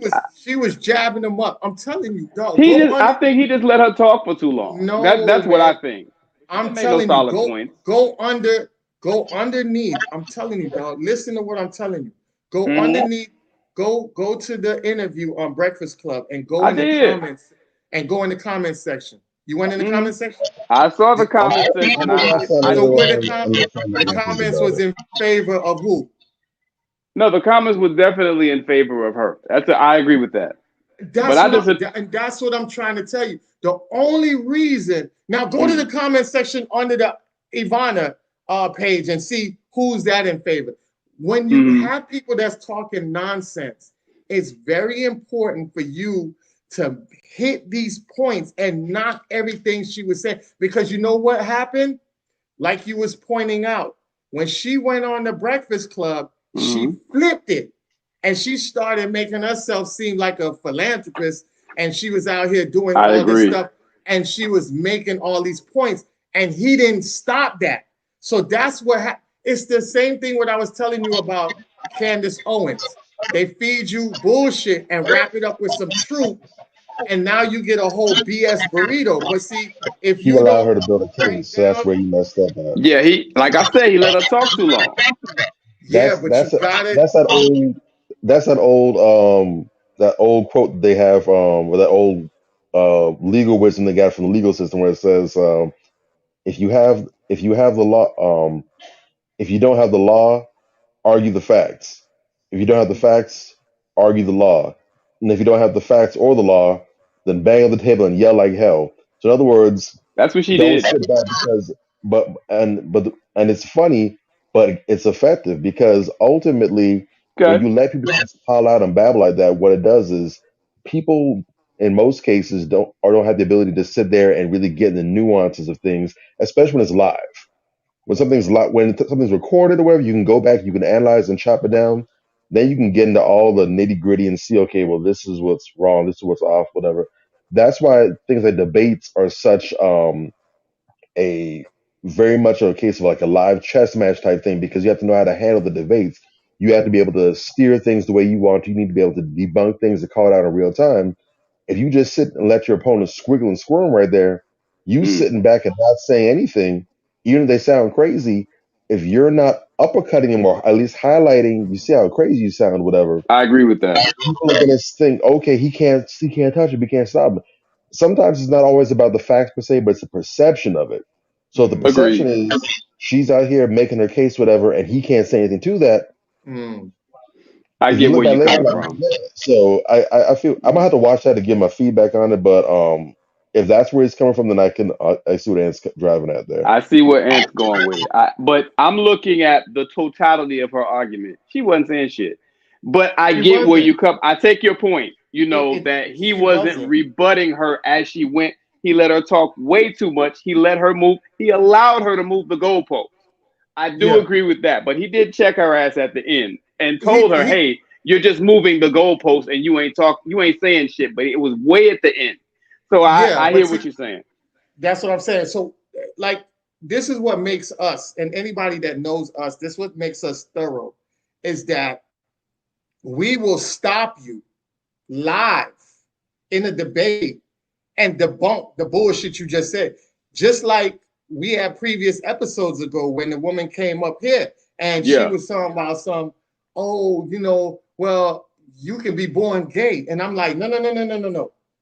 No, let's analyze that part because that's false. We're Right. not gonna let you run with that bullshit. And guess what she did when I chopped her down like that? Guess what she did? She says, "Oh well, I think." Right. No. In Don't my think. opinion. See, exactly. So while you breaking it down and you making sure that you cover every point, right, that bullshit flies out, and that's when they get mad. And just like she did, she just hauled ass up out of here. Right. Because they know, like a lot of people know when they're dealing with somebody that has a strong aura or a strong sense of what they're talking about. Right. And they know that they don't engage in emotional babble. So you can't come at me emotionally because I'll shut that down too. Because I'm not coming with emotions, I'm coming with facts. Right. So once they see they can't win in that way, that shit goes all the way up. And a prime example of that was Dr. Umar versus three people on the Roland Martin. And he bashed all of their ass up with facts. And Roland Martin and his boule people thought they were coming with facts. And guess what they did? When he was bashing their ass up, they start calling him. And then when Dr. Umar called him coons, then Roland was like, no, we ain't gonna do that on the show. And he like, okay, so why your people started calling names first? Right. If we out here talking about facts, you see what I'm saying? You break people down when you're a very powerful person with knowledge. You can take somebody off their square easily. And he knocked all three of them off their square and exposed them for the lack of knowledge that they truly have. And that's why I say what makes this platform so powerful is that we have brothers on here that don't come with the bull crap. So while you can be a superstar with the bullshit emotions on that platform, you come on this shit, it's a whole different light story. your ass up. Yeah. I wish you would have came on here. I wish you would have came on here with that bullshit. And it would have been a whole different outcome. It would have been a whole different outcome. She came on here. You see what I'm saying? There's a difference. And that's why I say Envy gets his ass jabbed up a lot. Now, I appreciate the brother for trying, though. He did do his thing with trying. I give him that. Because that was one of the best jab matches I seen Envy in, to be honest. Yeah, he's getting better. He's getting better. He is. But I think that should be getting better. You said what? You get your ass tore enough times, you should be getting better. Yeah, you should be getting better. I hope you're getting black eyes and bruised ribs for no reason. God damn. Real talk. Yes, you should be getting better. So yeah, when we look at it, we always make sure that we come at a way where we're putting out facts. And that's why I just gave you guys the statistics of that. And shout out to Kevin Samuels, late great Kevin Samuels. I think they should name Cinco de Mayo should really be Kevin Samuels' day. I think he needs to get his day. Kevin Samuels does deserve that. And Agreed. why I brought that statistic up is because Kevin Samuels comes with facts. So he tells you the statistics of what the average man makes in society. And he's always come with facts. He's always give you statistics on this, the black man, this and that. He holds men accountable and he holds women accountable. Agreed. And I think a lot of people now are starting to realize what's going on because the information he left behind, they are now changing their lives for the better because of it.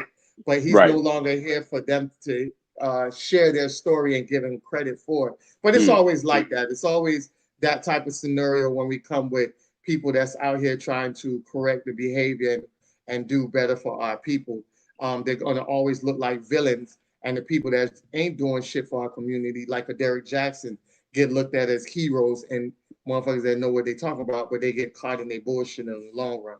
Real So I talk. definitely wanted to point that out, and I definitely hand it over to you, Drake, and you can chime us home with that one. Now, just to touch on what was said, because there's a lot of heavy material that both of you all laid out. Um, what I will say is that you look at, you're not always able to do so, but it's important if you can to kind of get a feel for where people are coming from. Because, like I mentioned at the beginning when we first kicked off the episode today, your environment and your background will play a huge role into how you see things and do things and interact with the world around you. I had an old pastor that referred to it as the nest. You always go back to the nest. The nest informs a lot of how we think and move and operate. And I believe it was the first video that was shared, the first part of the interview that she shared, um, where Ebony sort of told on herself in a way, and she let it be known. Look, perhaps, and she said, perhaps I've always been in this mindset of, be my own protective provider because I've never known what it is to have a man to secure me in that way. I didn't have my father to do that either. So I've never known what it is for a man to secure me in that way. And that right there, I think, was the most important part of the whole interview because everything that was said after the fact, not just what was said, but the way she responded, who reacted, her facial expressions, everything that she said, and even the subsequent interviews where she kind of doubled down on her rhetoric, whatever, all of that was based in what she said. She has never had a man to secure her.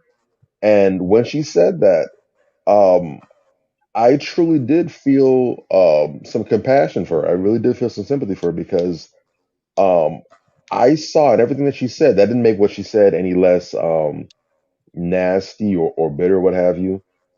Um, but in everything that was said, I did see a little girl who probably had to deal with things, encounter things that she shouldn't have had to deal with, didn't have answers that she needed because her father, for whatever reason, wasn't there to do for her what every little girl needs a daddy to do for her.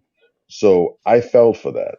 And I think when she even asked Ayana, if I'm wrong, please correct me because I want to I think she was telling the truth. I think she's a woman who's been trying to basically be her own father, be her own protector, provider, and that's hardened her. That's made her resentful. That's made her bitter. That's made her very, porcupine-ish. The spikes. And I think she really was looking for an answer that was gonna basically melt her and allow her to become that little girl, in that moment. And I have a couple friends that talk about that concept, but it doesn't matter how accomplished a woman is, how old she might be, what she's done, what she's seen, the accolades she's acquired. Every woman wants that space where she's able to become that little girl again, where she's able to feel safe and just take the big girl panties off, whatever, take the work boots off, and just be that feminine piece. The issue is whether or not they're in their own way or if they have someone that's able to give that to them. Unfortunately, taking the mantle on yourself and becoming that for yourself is not going to do you any favors in getting that result. In most cases, it's going to keep that from you. So I can feel that confusion, that anger, and resentment from her and where that's coming from. With that said, though, that's an indication that you need to heal. We have to have a conversation at some point, and I know this isn't going to make me very popular. That's okay. I don't care about popularity. That's not something I've ever strived for. At some point, we're going to have an honest discussion about how many of our women, because I'm not really checking for other people too much. They do what they doing. I'm dealing with us, family talk. At some point, we're going to have a conversation about how a lot of these successful sisters, these high earners, these CEOs, these serial entrepreneurs, these sisters getting these big time degrees, the masters, the PhDs, multiple degrees. At some point, we're gonna have to have a very real conversation about how a lot of these women are unhappy. Not just unhappy, but they're dealing with all manner of unresolved trauma and issues, and they're using work, they're using school, they're using vacations, they're using success, they're using accolades, all these external things to try and make themselves feel better and to mask and to cover up the junk and the gunk that's clogging their insides, Mm. spiritually and emotionally. Real talk. Because men are known for doing this, and we'll typically talk about men. I know the big buzzword back in the '90s, at least in the early 2000s, was the midlife crisis, and about how a man hits 40, whatever, he hits 50s, whatever, and to make up for the life that he missed out on in his 20s or 30s from grinding hard, whatever, he'll go out and buy a red sports car, a Corvette, a Porsche, and he'll go and start, if he's single, he'll start dating a young hot model, or he'll go and shoot his wife with some new college student or whatever, and he'll be out in the town living it up, and this is him kind of letting his hair down, he's unwinding. And that was a big thing back then, the whole concept of the midlife crisis for men. We don't talk about what that midlife crisis looks like for women when they have trauma, when they have life that they basically missed out on, and now they're trying to get this second leash on life or make up for lost time. Mm. We need to talk about that. And because unfortunately, a lot of the ways the coping mechanisms may yield some positive outcomes and results, we think, okay, well, that's fine, it's no big deal. But no, because if it's a coping mechanism used to put band-aids on the problem as opposed to fixing the problem, still not healthy. And if anything, I'd argue that those coping mechanisms, those positive coping mechanisms in that regard, are actually worse because it's harder to see the actual issue for what it is. If she's Right. out here throwing her body on the street all over, letting every Tom, Dick, Harry, and Waldo run up in her or whatever, or she's out here strung out on drugs or crack, it would be easy to say, well, she has an issue that she's running from. She needs help to deal with this, or to handle this. It would be easy to point that out. But because her coping mechanism looks like multiple promotions of work, multiple businesses, regardless of the state of the business, another story, multiple degrees or whatever, well, she must be doing just fine.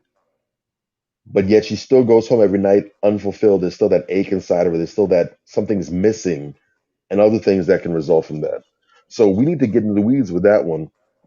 But also tying to that, I want to refer to a quote or a comment that was made on one of my friend's posts on the subject.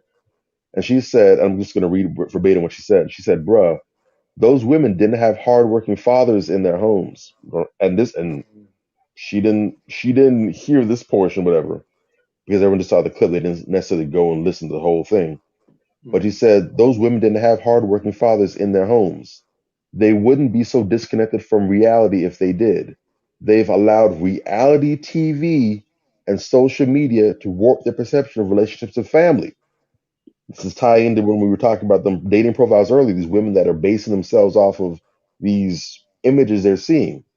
Mm. I'm saying this as a woman whose father was a blue collar worker, married my mother, and is heavily involved in his children's lives. These women, like their misogynistic male counterparts, did not grow up in homes where their parents were partners and their fathers were present. They don't know what partnership or provision looks like. Mm. And Heavy. that right there is a large part of the issue. People are out here, whether it's talk about preferences, whether it's women talking about they need men making six figures, who pay all the bills, and who the women don't have to work, they get to spend their own money, whatever, and do all this other stuff and other nonsense, what have you. To women saying that they can't date a dude that drives the bus, whatever. When you look at the frame of reference, a lot of these people do not have fathers that were in their Mm. lives. And if they did have fathers, in some cases, the fathers weren't worth having to begin with. So they're trying to reconstruct what it looks like, which is okay to do. If you don't have it, if you didn't have a good father growing up as a man, take it upon yourself to be a great father. That's absolutely, you can create the reality in that way. But when you start getting way out into space with it, Hmm. you're coming up with nonsense and gobbledygook that's not reality based, that's not realistic, that doesn't make sense, it's not practical, then that's a different issue. But it stems from the lack of having that structure in your home environment. You don't know what it looks like. People who have that background, they look at you, you sound crazy. And like my boy said in that same post where that Sister commented on, he went and did like a whole long, lengthy critique about how he grew up with his blue collar father, who was a UPS postman, and Yeah. how for 30 years, no matter what, working 8 to 12 hour days, 5, 6 days a week, he and his brother never wanted for anything. They had the best clothes, went to great schools. They had, the toys they wanted. He was big in games. He never missed a game release that he wanted. All these things, a great, wonderful life that was provided for by his blue collar father. Hmm. So people who grew up that way, they hear this, they realize that this is nonsense, it's bullshit. But the Mm. people who share a background like Ebony's, who they can't testify to that, they don't know what that looks like. For them, this sounds wonderful at Feasible. tops, Yeah. plausible at worst. So again, the background. And this is more of a reason why we need to be very intentional about the situations we're creating for ourselves. We need to get back to this nuclear family. Stop selling for being baby mamas and baby daddies out here. Real talk. Oh, you can raise a child as a single mother, as a single father. You don't need to have a mother, father in the home. You can play both roles. Listen how this broad's talking. Real talk. Self-proclaimed single mother child, raised in that environment. Does it Hmm. sound like she came out properly functional and healthy? Not to me. Hmm. And again, it doesn't manifest itself until later on in life. But when you see how far whacked out people are, you understand, well, she has no frame of reference because she had no father in her home. Regardless of That's how all you need. whether her father died and passed away, was locked up, never wanted to have a child in the first place, whatever the situation may be, this is a child who was raised in an environment without a father, without a parent.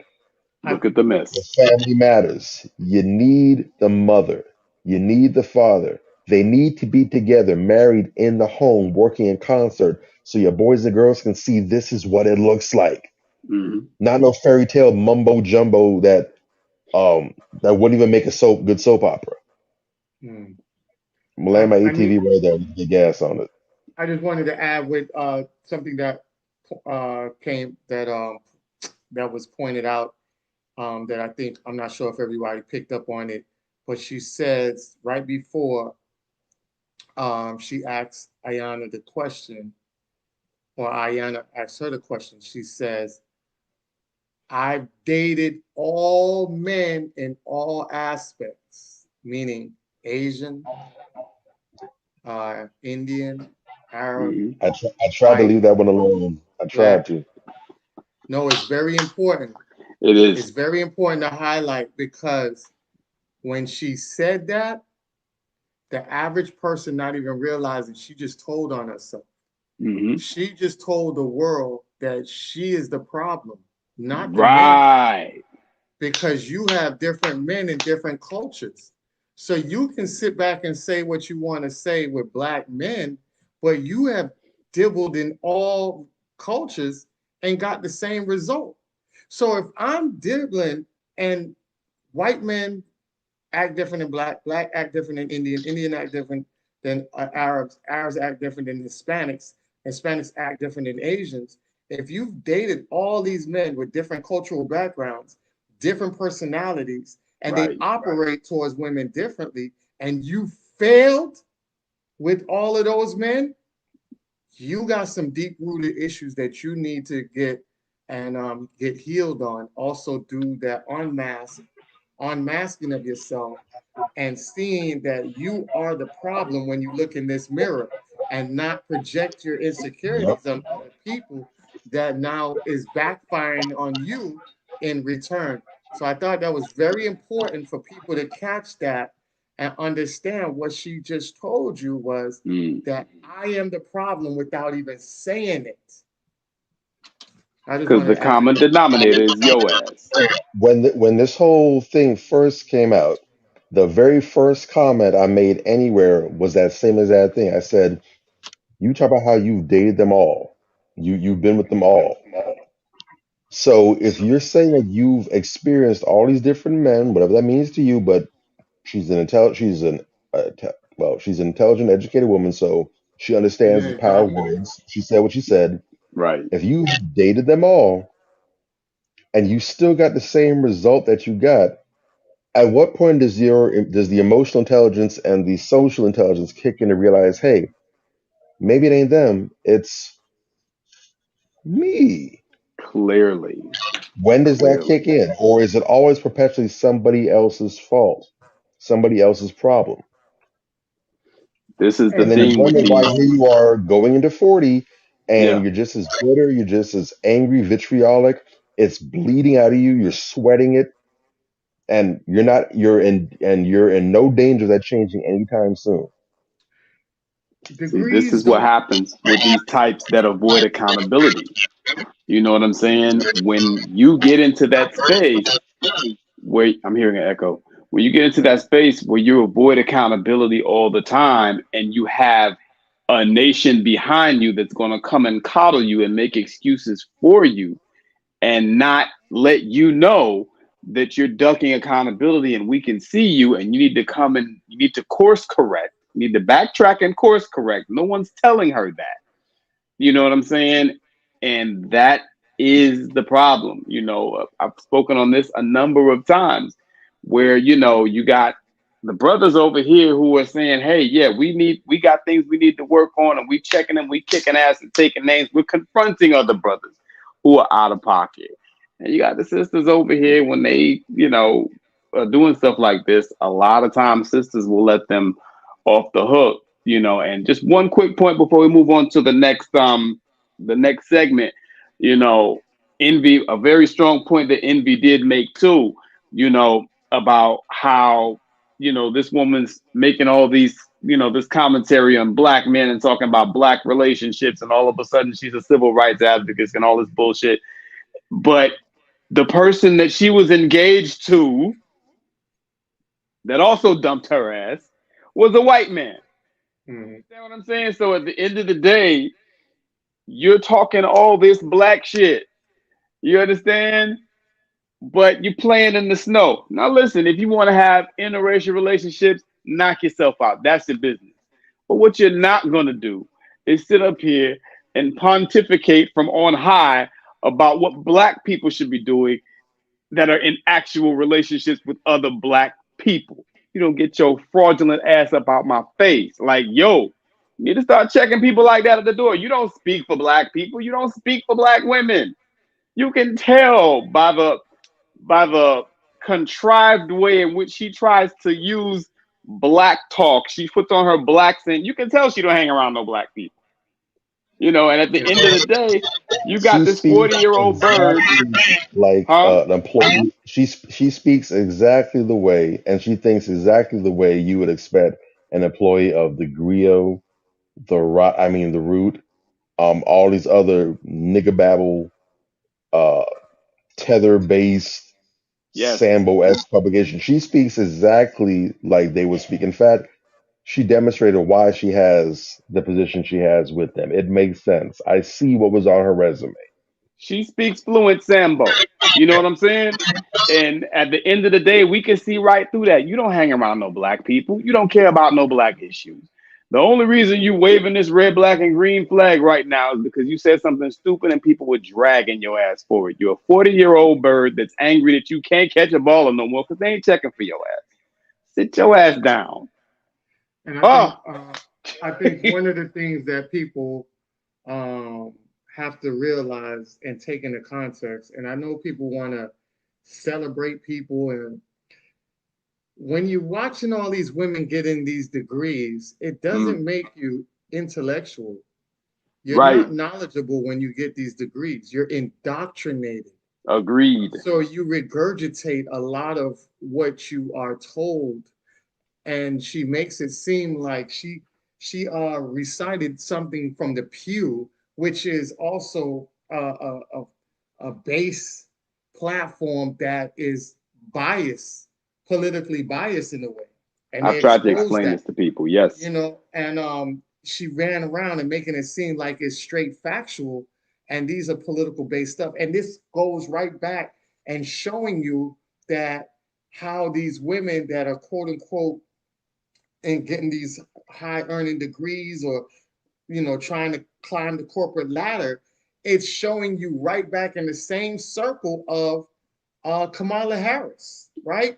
And Agreed. Kamala Harris got this degree. She's the AKAs and all this other stuff, and guess what? She too had her husband on national TV kissing the kissing the president's That wife was in the mouth crazy. like that, right? So See how they glazed over that? that lets you know between Ebony and Kamala, who dated two white men, who one left her and the other one is kissing another white woman. So what does that show you? That the Publicly. masculine energy that's circulating through these women that moves in a feminist type direction, white men don't deal with that shit. They don't even like that. Mm-hmm. They are running away from that. And when you see a white man with Kamala, that ain't love. That's a man getting a global opportunity, and he just moved his name up in the ranks because you have a high power, a high name Black woman that you got on to join that ride. And guess what? That ride escalated you up to the point and platform that you wanted to, where you could get the real white woman that you want. Because guess what? When Joe Biden croaks, guess who's going to take over with Jill? You know what I'm saying? So right. I think people got to look at things in that aspect of it. And I think we overlook that. But I don't want people to run around here thinking that just because you have a degree, that you are automatically knowledgeable. Sometimes Agreed. you're an indoctrinated fool, depending on the person. Good point. Yeah. It's another display of how academia has failed Black society, man. It's deep. It's heavy.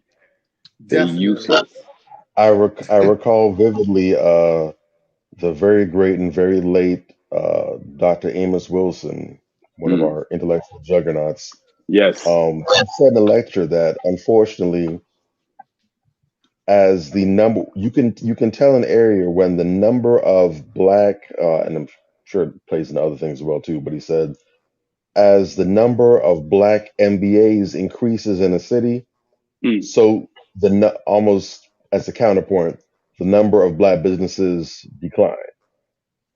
Heavy.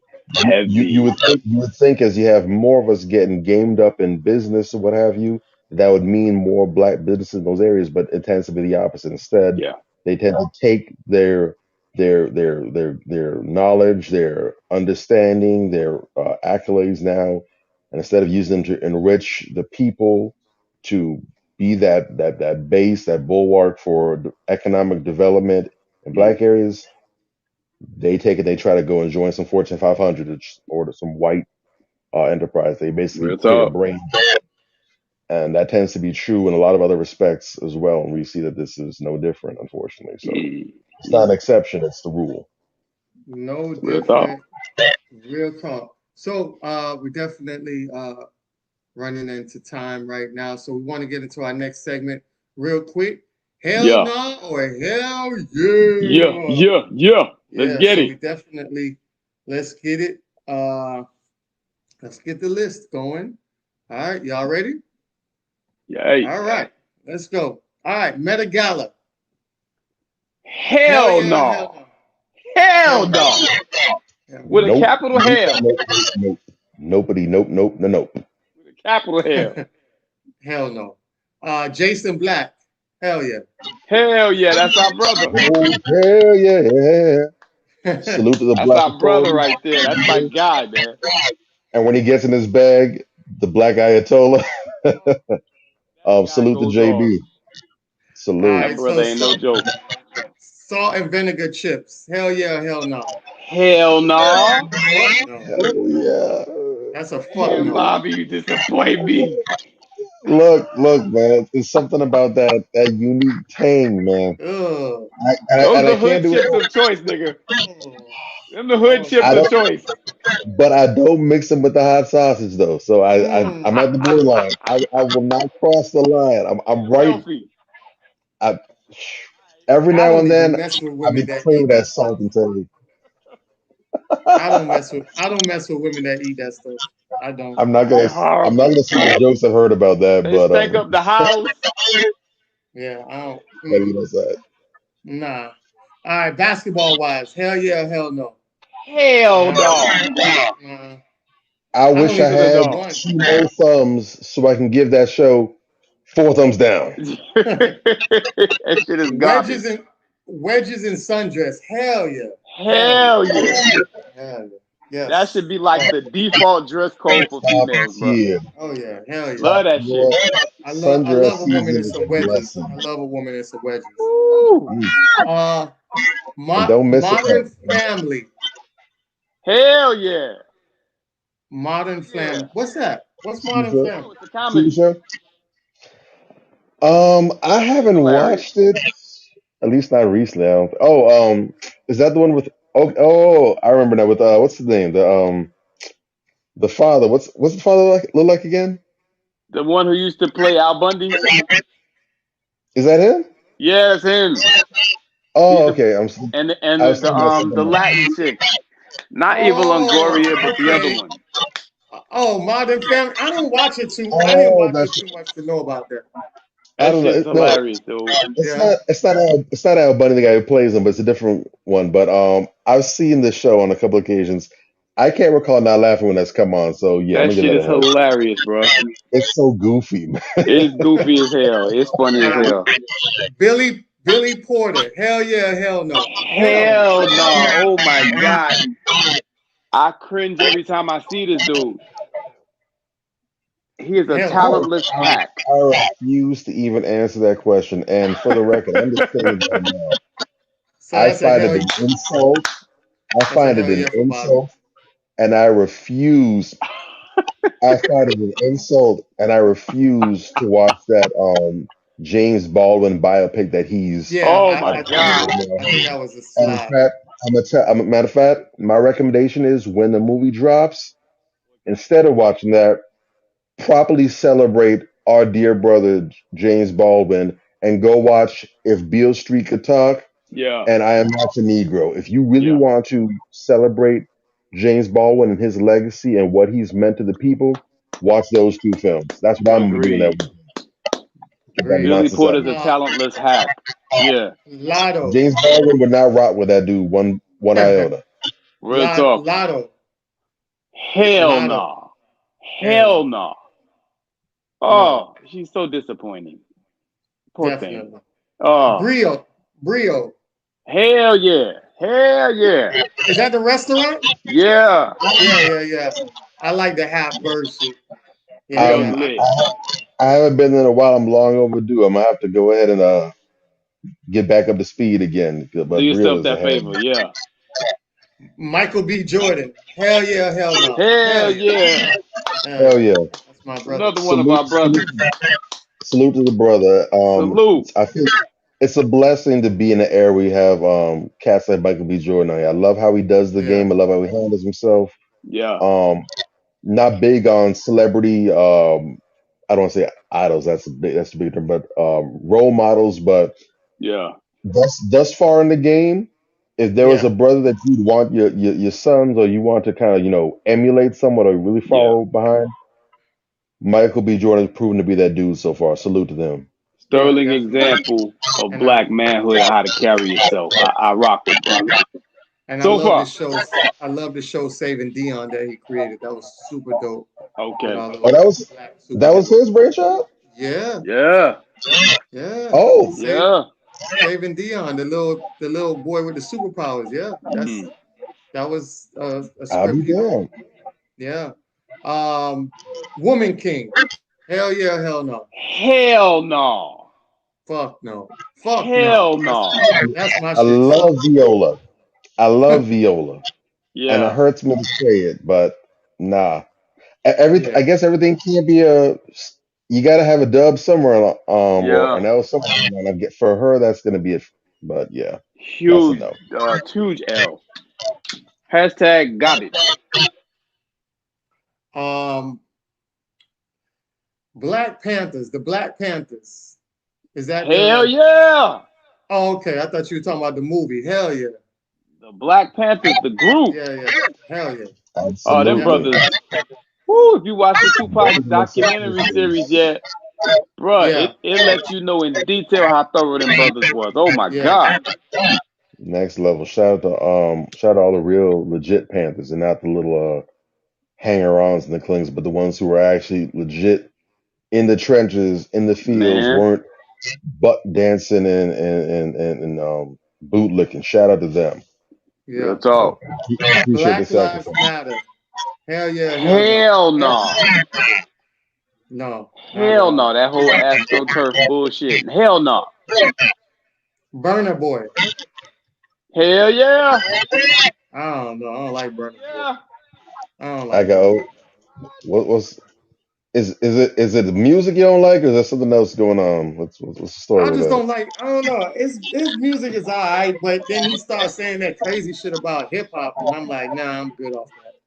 Oh boy, here we go. Oh, He one of says the some funny style shit. He does. he doing But tether his music battle? is a beast. Yeah. He's the whole Hell Astro. yeah, hell yeah to the music, but the Hell person yeah might to the need music. I hear you though. Steph Curry. Hell yeah. Hell Oh, yeah, that's my guy. yeah. Steph Curry. Big Steph Curry with the Finals this shot, year, boy. man. Big Okay. ups to Golden State die hard. This is gonna be interesting. Normani. Normani? Normani. Hell yeah. Yeah. Hell yeah. Okay. I rock with Normani. love I rock with love her her. music. Love Yeah, her I love her music. music. She's on Like my. her music. I like the way she's presented herself thus far. She's a little over Yeah. sexualized, but you know, I rock with her so far. She's I on haven't More seen. I Empowerment don't know Radio. any. Yeah, I don't know anything about her. I've never even seen a picture of her. I just know the music. I love the music, so I don't know Yeah. what else she got She's going on. But what I hear on the tunes, top tier. yeah. So far, so good. Yeah. She's on More Empowerment Radio. We got her on heavy rotation. No doubt. Steve Harvey. Hell no. Hell no. Hell no. That dude is the simp of simps. You don't get more disgusting in the realm of simps than Steve Harvey. Even Derek Jackson as good That as Steve boy Harvey. is a whole entire clown. He Jesus. he Pumas. he Hell really is one yeah. of the Rizzo Keys of comedy. Hell yeah. Pumas. Hell yeah. Hell no. Hell yeah. Hell yeah. Pumas. Always been a Hell fan of Puma kicks. Always Yeah. love Pumas. yeah. I got some Puma kicks that's hard as fuck up there. Yeah. All right. Earthquake. Is that the The comedian. Hell yeah. Okay. Hell yeah. He's Earthquake is hilarious. funny. He'll be. Definitely a legend in the comedy game. Paved the way for a lot of Shout out cats to Quake. and a Yeah. lot of the solid comedians that I bump and rock with. They speak very highly and got great stories about him. So They really Yeah. shout out do. to him. Definitely. Jalen Ertz. Hell yeah. Hell yeah. Hell yeah. Hell yeah. Definitely. Get your paper, young brother. Get your paper. Get your Salute paper. to you. All right. So I like how that's it. dude move. That's it for our hell yeah, hell no situation segment. I rock with it. All right. Nice little segment. So, definitely. Okay, so real quick. It's gonna be real quick. Yeah. Oh damn. Let me get into it. Oh, let me go back. All right, so our next segment is question of the day. All right. All So right. our question of the day is what is a consistent set of behaviors you look for when dating someone before having sex with them? All right. Got it. I got a real quick answer for this. Okay. Real talk.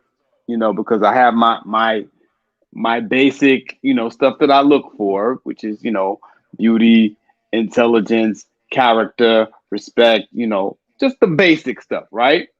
Mhm. Before having sex with somebody though, I gotta kind of get a feel for the type of female you are, because there's certain things that will tip me off, certain red flags. I'll be like, I can't have sex with this person.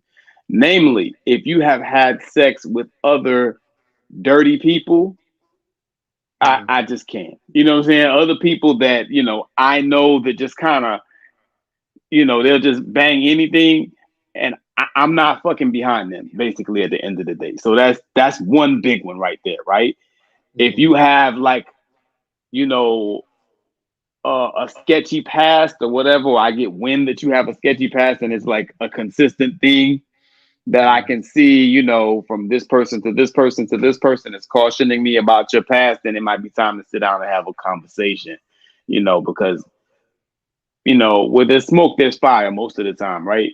And I know there's this weird conversation going around where women are trying to shame men for not rocking with sisters that have high body counts. You understand what I'm saying? But there's a reason for that. There's a safety precaution that's kind of baked into that cake. You know what I'm saying? Because the more that you get around, so to speak, the more likely you are to have contracted something. You know what I'm saying? So there's that as well. And then, just the thought process behind, how you approach sex and how you look at sex, your worldview on sex, if you will. If you're a sister that, you just kind of think of sex as just like, a casual activity that you engage with, anybody, or, you're not particularly picky about who you engage with in this manner, I can't rock with you. You know what I'm saying? Those are like probably my three main things that I look at, because sisters will tell you if you ask them, you know, I have a whole bunch of questions that I ask, but my main one that I ask in that capacity is, how do you feel about casual sex? And, based on what she tells you, some women will tell you, yeah, if I'm just dating a guy, whatever, and they're really matter of fact about it. They're kind of like, oh, whatever. Some sisters will tell you, I don't engage in casual sex. I don't believe in it. So if you think you're going to get some of this without, some type of commitment or something, you're mistaken, buddy. You know what I'm saying? Like, those are the sisters I'll rock with when it comes to that type of thing.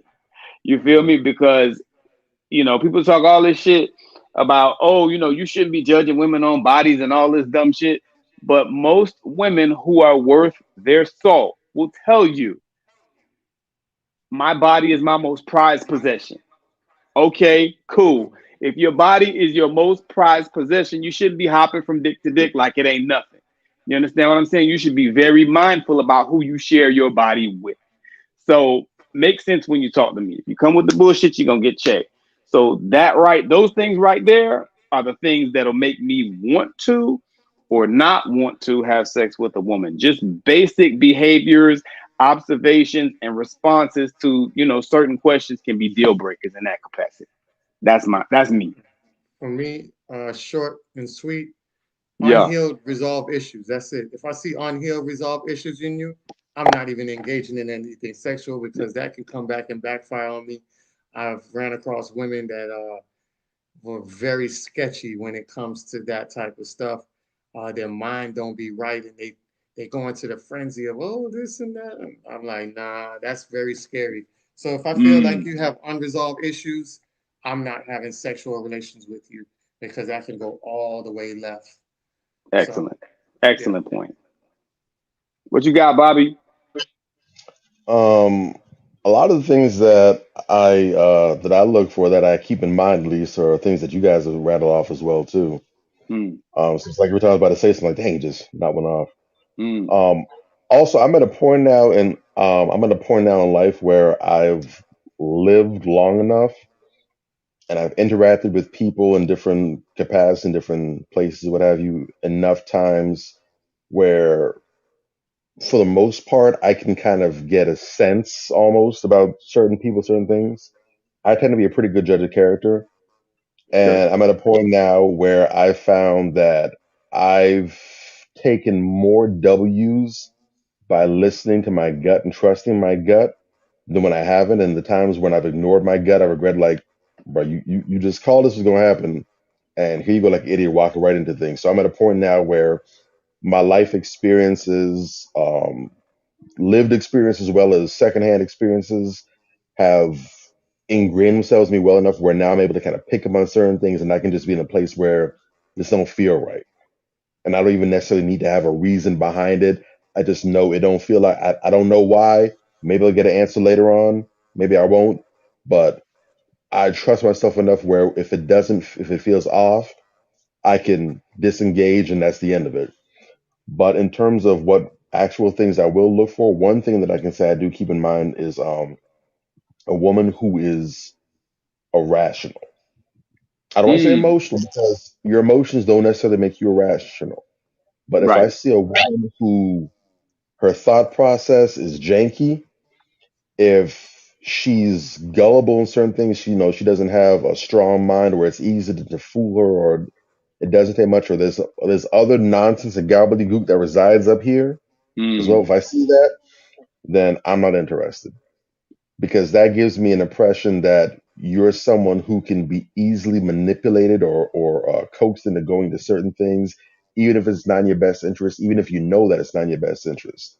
That as long as it's the right face and the right words, they can go ahead and unlock and get and do whatever. So that lets me know that you're probably a liability.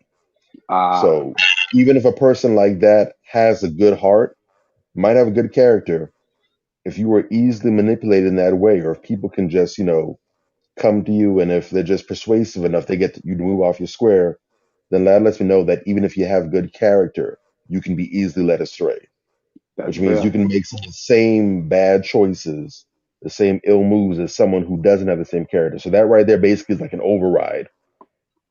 You know what I'm saying? You might have it's like even if she has top tier character, excellent integrity, what have you, it's like having the world's most secure vault door, impenetrable, can't crack it, can't dig under it, can't break on top of it, can't get around the sides. It's impenetrable. But the damn bank employee keeps forgetting to lock the door. So you're all this. You're 24K solid gold. You're platinum, Right. but the door just won't. They didn't get the lock to activate yet. That's a So that problem. means people can just still come in and out as if there's nothing there. May as well be no security in place in the first place. So if she's gullible in that respect, then I'm checking out because that means who knows what I'm coming behind. Who knows what choices she might make later on. She might go ahead and get played and do something stupid that works against you, and poor damn thing don't know any better. So that's something I take into consideration. Real talk. Real Well talk. said. All right, so we're gonna just I want to play this video real quick before we get into the Queen Crown Check of the night. Yeah. Uh, so here's the video right here, and you guys tell me what So you think. earlier this year, I ended a relationship and cut off an engagement from a great man. He was a good man. He loved God. He was a praying man. He loved and adored me. He was there for me. He was handsome. He was well educated. He didn't have any kids. He checked all the boxes. But there was still something missing. And I just knew that I could not go through with this marriage. There was just something that did not connect. I felt that there was should have been a connection between he and I in order for me to be his wife. And so I cut off the engagement. And it was so difficult because he was a good man. It's easy when a person is not good. You can justify why you cut things off, but when a person is truly a good person, it's hard to explain. So I found myself trying to explain it to family and friends, and they were asking me a whole bunch of questions that, I could not say, exactly why, other than the fact that I just did not feel the connection. There was something that was not there that I needed to be there in order for this to be my husband. And so I stopped trying to explain it and I just trusted my decision and I went on. But then I got an epiphany and it was just like, have you ever been shoe shopping and you saw a nice pair of shoes and it's like, ooh, I love the color. I love the style. The heel is the right size and it's a reasonable price. Like it's on sale and it's a good shoe. But then when you approach the shoe, you see that it's a size 6 and you need a size 7. Does it take away from the fact that the shoe is a good shoe? Does it take away from the fact that you're getting a great deal for for the quality? Does it take away from the fact that the heel is still the right size? It doesn't matter. All of that still makes the shoe is still good. But if it's not your size, it's not the shoe for you. And so that is what I had to accept. Yes, he was a good man. But what that feeling was is that he was not a great fit for me. It didn't take away from who he was, but it was just confirmation that he was not a good fit. Yeah. Um, Hey you man. know, so I just want to say real quick that Go ahead. these are the women that get on social media and Uh, talk the most crap about how they don't come across good men after they done ran out a good man or a good right. man came their way and they didn't take advantage of it. I will give her credit for at least saving the man because she could have played with him. She could have just went ahead with it and Yeah. then end up messing him up even further. But I'm glad she did have the courage to step away and let this man get into a life with a woman that will really appreciate everything he has to offer. He Real checks talk. off a lot of boxes that most people would consider him a unicorn. By her just looking at her divestment wig, I could tell it was kind of shabby with the uneven cuts of their hairline. Just Yeah. lets me know that I think the real reason behind it is that she wants this hood dude that she wants to curate into this type of guy. So she wants the bad guy, the hood dude, that she can curate and change him into a good guy. And I talked about Yeah. that plenty of times before, how a lot of men and Mhm. women have this savior syndrome. So if they Yes. feel like they can't save you, they don't want to deal with you. And that's what a lot of these women, um, they don't display it. It's kind of hidden, but that's what they do. And that's what I see with that, because there's Mm. no other reason for a woman to basically not deal with a man who checks off the boxes like that. Every woman would love a man that checks off those type of boxes. Hmm. And for that to happen for her, that just says a lot about her and not so much about him.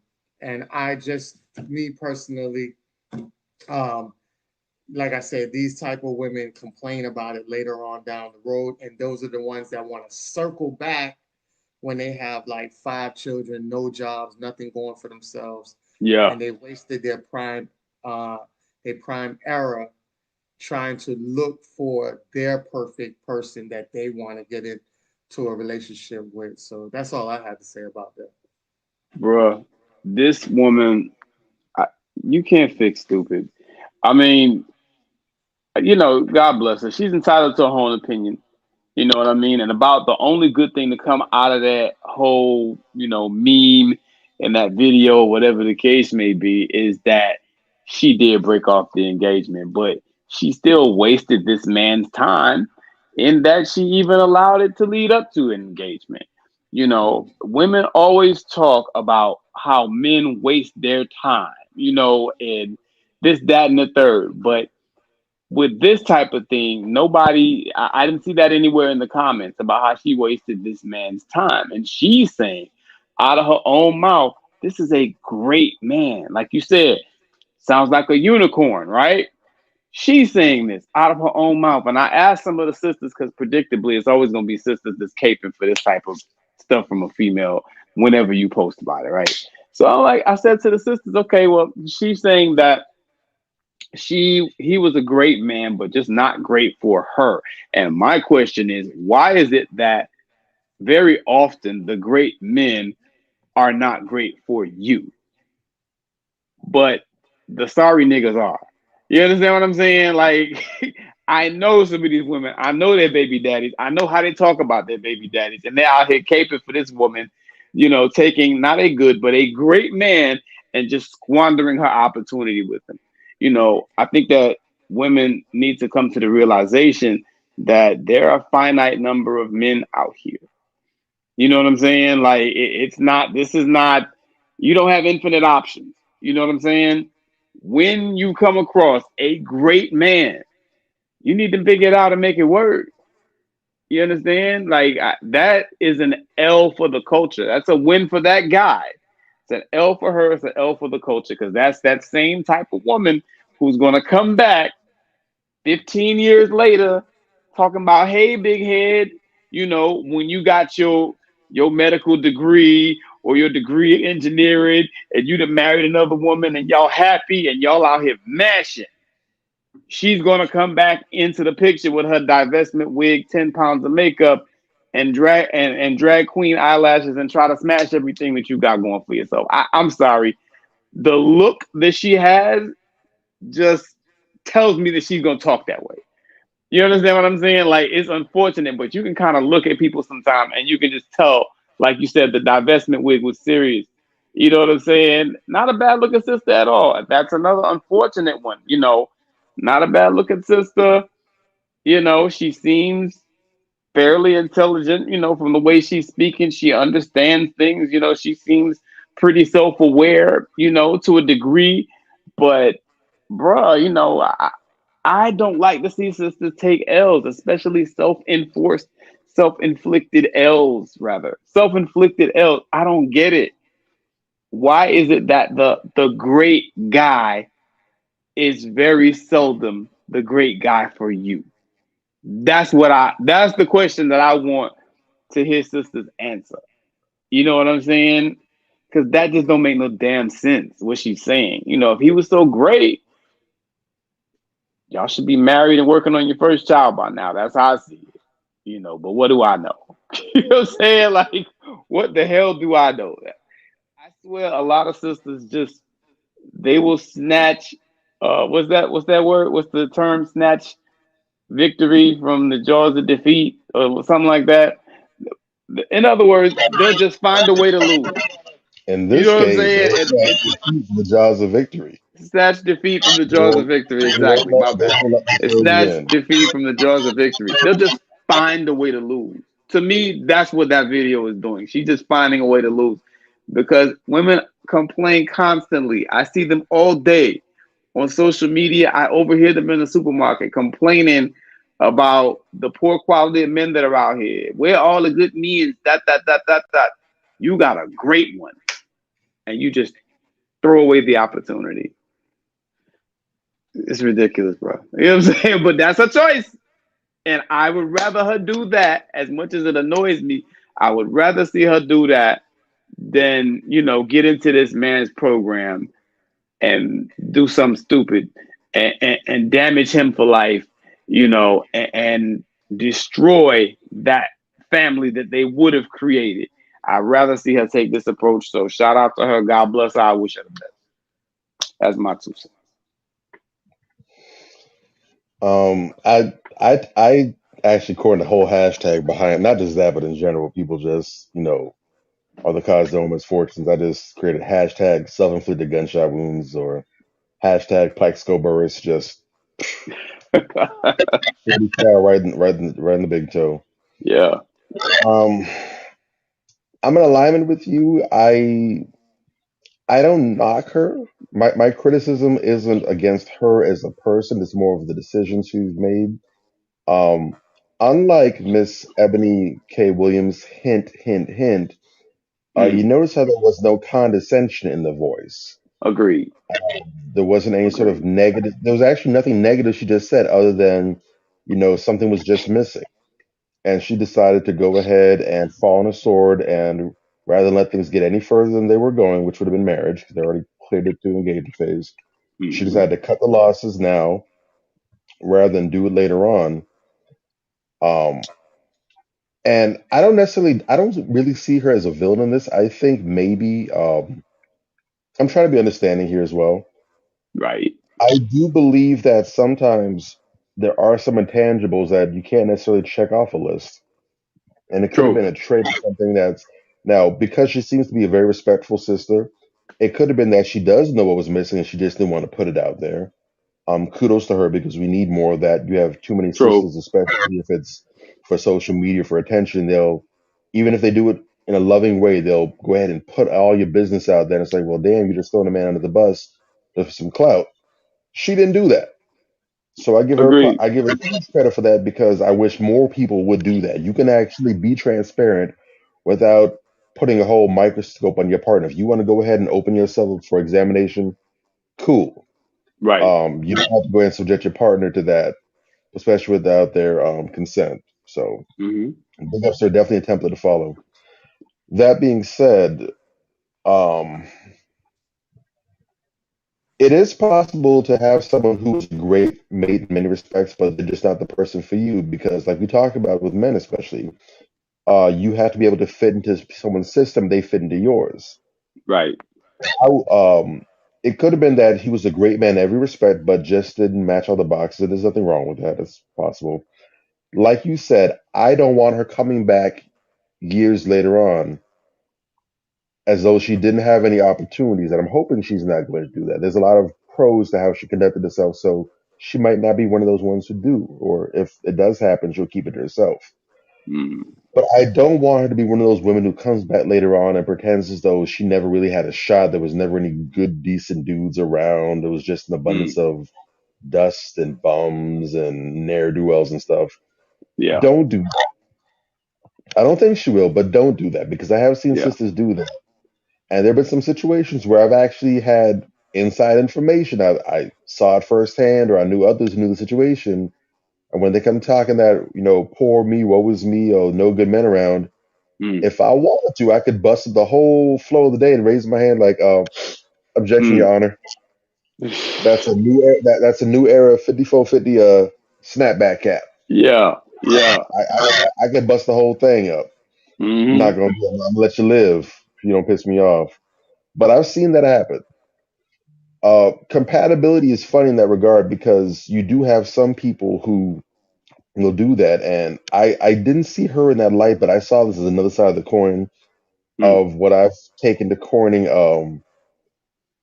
Tia Mowry syndrome, where you have this abundance of women now who are coming Mm. forth in marriages talking about I'm unhappy Mm. and they want to get Mm. divorced. And went into that, or oh well, I'm not happy anymore. And I believe we're in an era, and I don't necessarily, again, I don't think she fits this mold, but I see it as related, and this is a necessary segue, I think. Mm. And it's worth going down that for 3 seconds, where you have to understand that I believe, especially nowadays with social media and everything, we live in an era where there's a number of junkies, and the biggest addiction isn't to opioids; it's not to crack. We have a bunch of emotional junkies. Mm. They chase serotonin. They chase the highs of emotion. Everything has to feel good. Everything has to be wonderful. Uh, Hmm. I'm cutting off everything that doesn't serve me or whatever. Everything's about I want to be happy. I deserve happy. Be happy. Be happy. Yeah. And the truth is, happiness does not necessarily equal fulfillment. Agreed. Some of Agreed. the most I actually read something. I didn't even think about it from that perspective. I would have shared it with you all.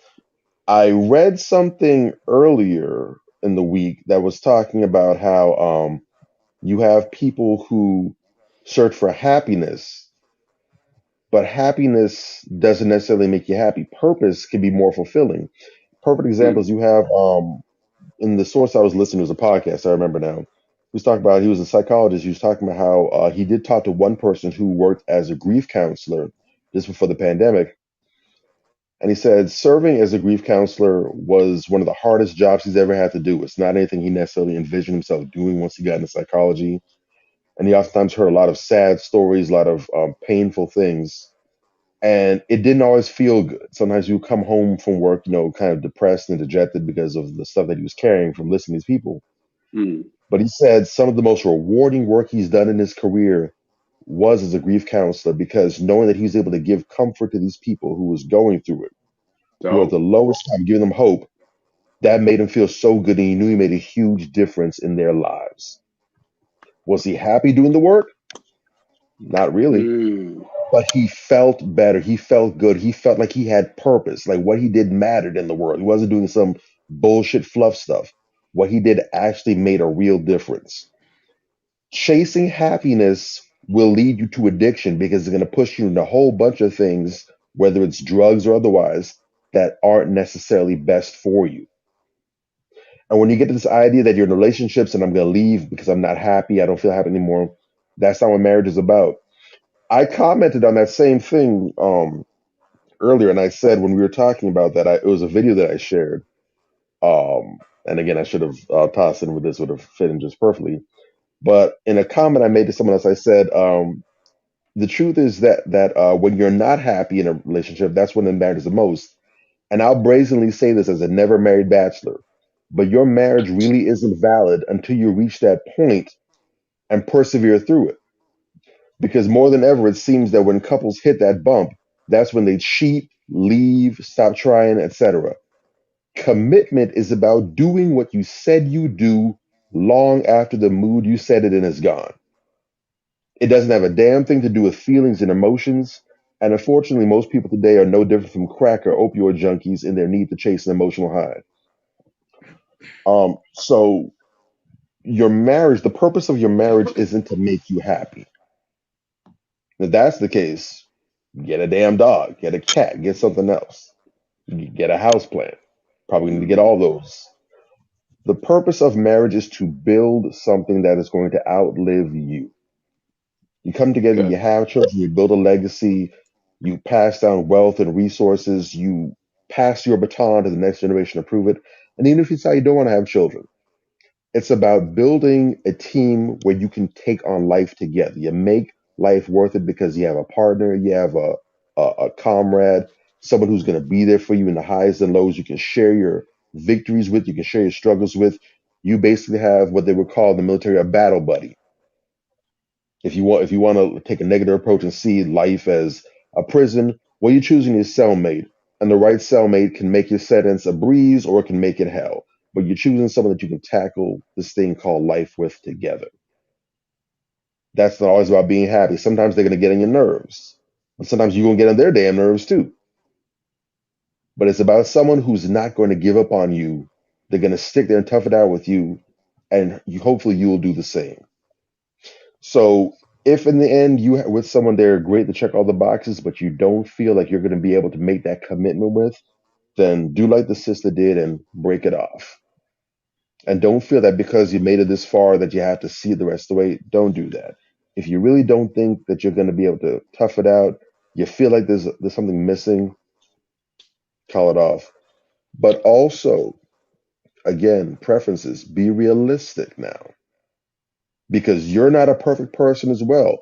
Whether you feel that deeply or not, there's going to be some things that are missing from you to your partner as well too.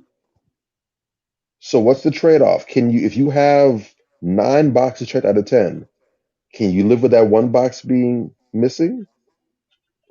Maybe you can. Maybe you can. Maybe that one box is a deal breaker for you, and you're not willing to budge on that. That's cool. Maybe you have several boxes that aren't checked, but they're lightweight stuff. You can live without that. Learn to make decisions in your preferences, like if you're bartering at a store or something. Is this a deal breaker? Can I live without this? Is this necessary? Can I outsource this something else? Can I get this kind of fulfillment from my girlfriends? Can I get this from work? Do I need my partner to supply this for me? Start thinking that way. And again, come to the table with the mindset of this person is not perfect. They're not going to be the flawless individual, but neither am I. I'm going to be lacking for them too. But can what I have go together with what they have, and can we make something beautiful happen? Think on that perspective, because it's not all about you. Consider the other person. More people need to do that, and that's where I'm going to land. Mm. Dope, dope. Yeah. Yeah, you guys definitely summed it up pretty good. Um, and I hope everybody take heed to what we said about the situation, because you might find yourself in that situation one day, and it's much needed. You know what I mean? Um, so we're gonna get into our last topic for the night, which is crown check. Yay. So All right. can you figure out who's the crown check winner for tonight? Crown check winner for tonight. The topic being Mm-hmm. preferences. Mm-hmm. Nah, I got nothing. I have a hunch, but I'm gonna wait and see if I'm right on this one. Yeah. All right. I got So nothing. our crown check winner for tonight is, Erica Lachey. All right. yes, definitely give it up for the sister. I was Uh, wrong, but I'm glad I'm wrong. so the sister is super dope. And the reason why she was crown checked for the night is because, we're talking about preferences, and she checks off a lot of box for different type of men. They love her charisma. They love her mindset. She's out here trying to build nations, making sure that black men and black women get together and be out here on the right path. And I think that's super dope. Sister is super dope. Her music is heavily rotated on More Empowerment Radio, and she makes great music. She's just a beautiful soul all around. And that type of woman added in your life can only make you so much better. And definitely wanted to give her her props. She's 30 plus years old, United States, African American, musical artist. She's 5'6". I thought she was taller than that, but she's 5'6". Um, Okay. and she doesn't. They got her network up here, but a lot of times the network isn't really accurate to what it's supposed to be. Um, so we definitely wanted to give our sister Erica Lachey a shout out for doing such a phenomenal job. And that is up. That is it for the rest of the show tonight, and we appreciate everybody. I hope everybody took heed to what was said tonight and not run around here thinking that you can just play with life the way you want to play with life, because at the end of the day, you have to make choices that's going to benefit you in the right way. And if you don't, those choices might come back and bite you in the butt. So choose wisely, and make sure that we are out here getting on the same page with the people we need to get on the page with. And with that being said, I'll definitely log off, but you guys can take us out and let us know your final thoughts before we get up out of here. Bet. Let me go ahead and just reinforce it. Shout out to the sister Erica Lachey. Beautiful soul, beautiful sister. She's one of my favorite women to watch and listen to, uh, that are, in the internet community, that are in the Instagram and Facebook and all that type of stuff. She always has something positive to say. She's always promoting Black empowerment. She is a stern, strong sister and a fierce advocate for Black empowerment and for the Black community. Um, she's a thought leader in my view, and I made mention some time ago about how there aren't many thought leaders out here, among sisters. And a sister that we know actually got offended, and I asked her to name three, and she couldn't name one. I'm like, Mm. point proven. But and I knew about Erica Lachey, but the point of the matter is, sisters are not gravitating to the Erica Lachey's of the world the way that you would think they would, being that she's so bright and she's so intelligent, and she's a natural teacher. She's very feminine, so forth and so on. You would think, such a positive and beautiful soul, that more sisters would gravitate to her. But most of the people, that really rock with her and that really gravitate to her and what she's saying, from what I know, are men. Mm. Very interesting. You know what I mean? But Sukihana, she's got 500,000 fans. You know what I'm saying? So we have a long way to go, but this Mm. sister is extraordinarily thorough in the way that she moves. You never see her carrying herself like less than a lady. And unfortunately, in today's environment, that's kind of rare. But I really, really rock with sisters like that. Her, Jade Arundel, that's another example of a sister who carries herself in that type of capacity. Not to take away from the crown check, but Sister Erica and other young sisters like her, I need to see more of that. Sister Erica, keep doing what you're doing. We rock with you. As far as the concept for today, preferences, folks, let's just keep it a buck. Let's do what we got to do out here and make it so that our preferences are reasonable and they make sense. And make it so that when we step out into the dating game, we're able to give off some of the things that we're requesting, or most of the things that we're requesting, ideally, when we start talking about preferences. Let's not have this pie in the sky view of this person that we want, and we're not bringing anything to the table. That don't even make sense, y'all. Let's just keep it a buck. Let's keep those preferences real. Let's keep them sensible. And let's make it so that when we are articulating what our preferences are, we're not shitting on other people. That's totally unnecessary. And, that is why, you have this turd in the punch bowl thing going as far as the dating and relationship environment is concerned, because you got people out here that don't know how to articulate what it is that they want without being angry and bitter and disrespectful to others, and when you put that type of energy out, that's what you get back, you know. So preferences are very important. Everyone should have them. Keep your standards high, but also keep your output high. And I'll land my plane there. Definitely. Go ahead, Drake.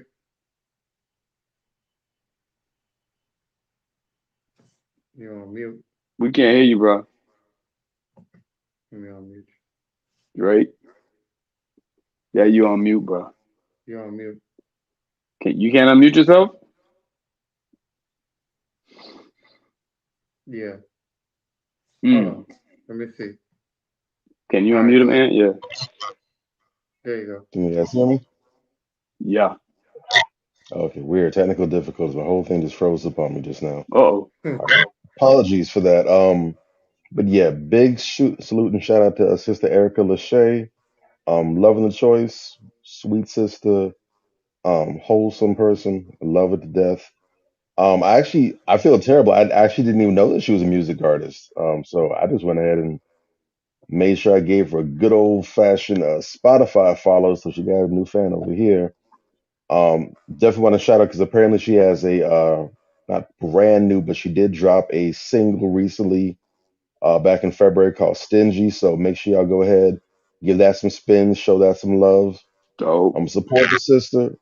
I'm definitely a big fan of and a big proponent of supporting what you want in the world a little bit more than you go ahead and criticize and condemn what you don't want in the more. I'd rather go ahead and water the plants as opposed to just focus on pulling the weeds. So the weeds can do what they do. I'll pull them from time to time, but I'd rather focus on fertilizing and watering the Right. plants and the roses. So go ahead and water that, sister.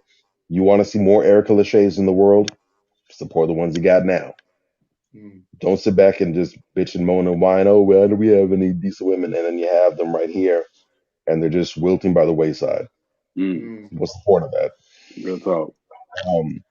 But to close out the evening, I've said this for quite some time now, for a long time, and I'm going to always harp back on it.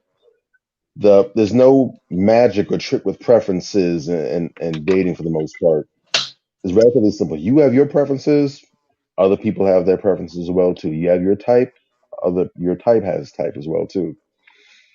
You can set your preferences. The question is, are you able to attract your preference? That's the trick. Your standards can be what they are, but you need to make sure that you are the standard as well. So my advice has consistently been the same. It'll always be the same until the day I die, and I'll pass it on to others as well. You have three options when it comes to dating and preferences in life. Your first option is if you are unable to attract your preference, then you need to possibly go ahead and find out I'll use the term type. If you are having difficulty attracting your type, you need to find out what your type's type is and work to get more in alignment with that so you become that which you want, that which will appeal to what you want to attract.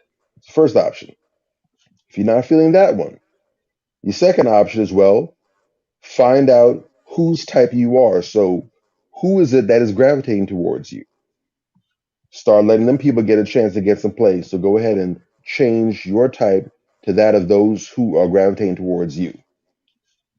Third option you have, it's the only other option. There's no other options on the table. A, B, or C. There is no D.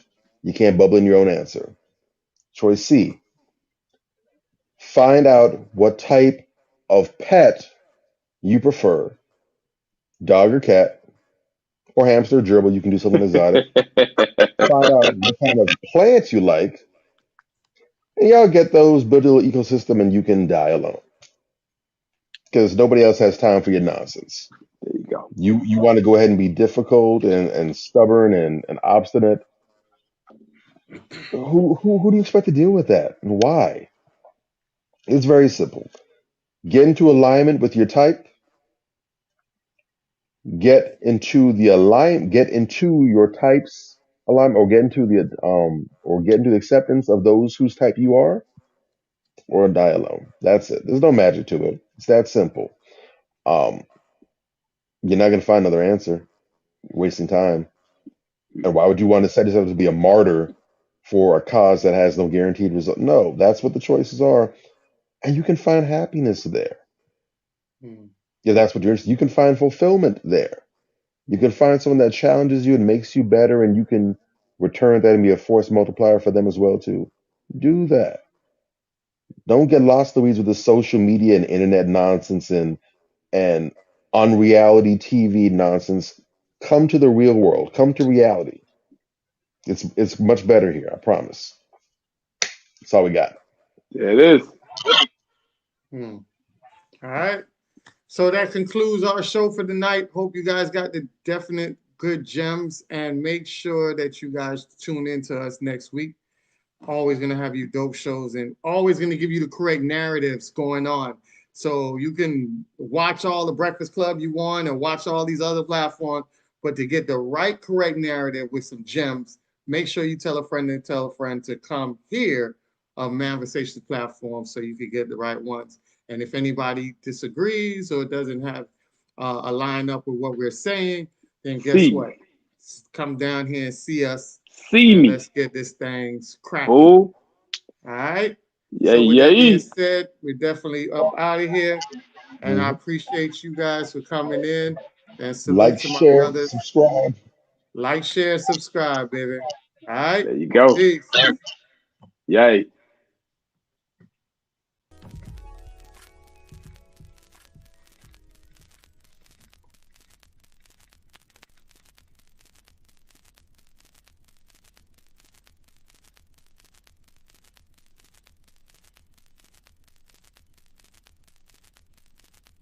On the album, we do things like songs that are a little, what we call sexy. You can see from the title, it's more of a love album.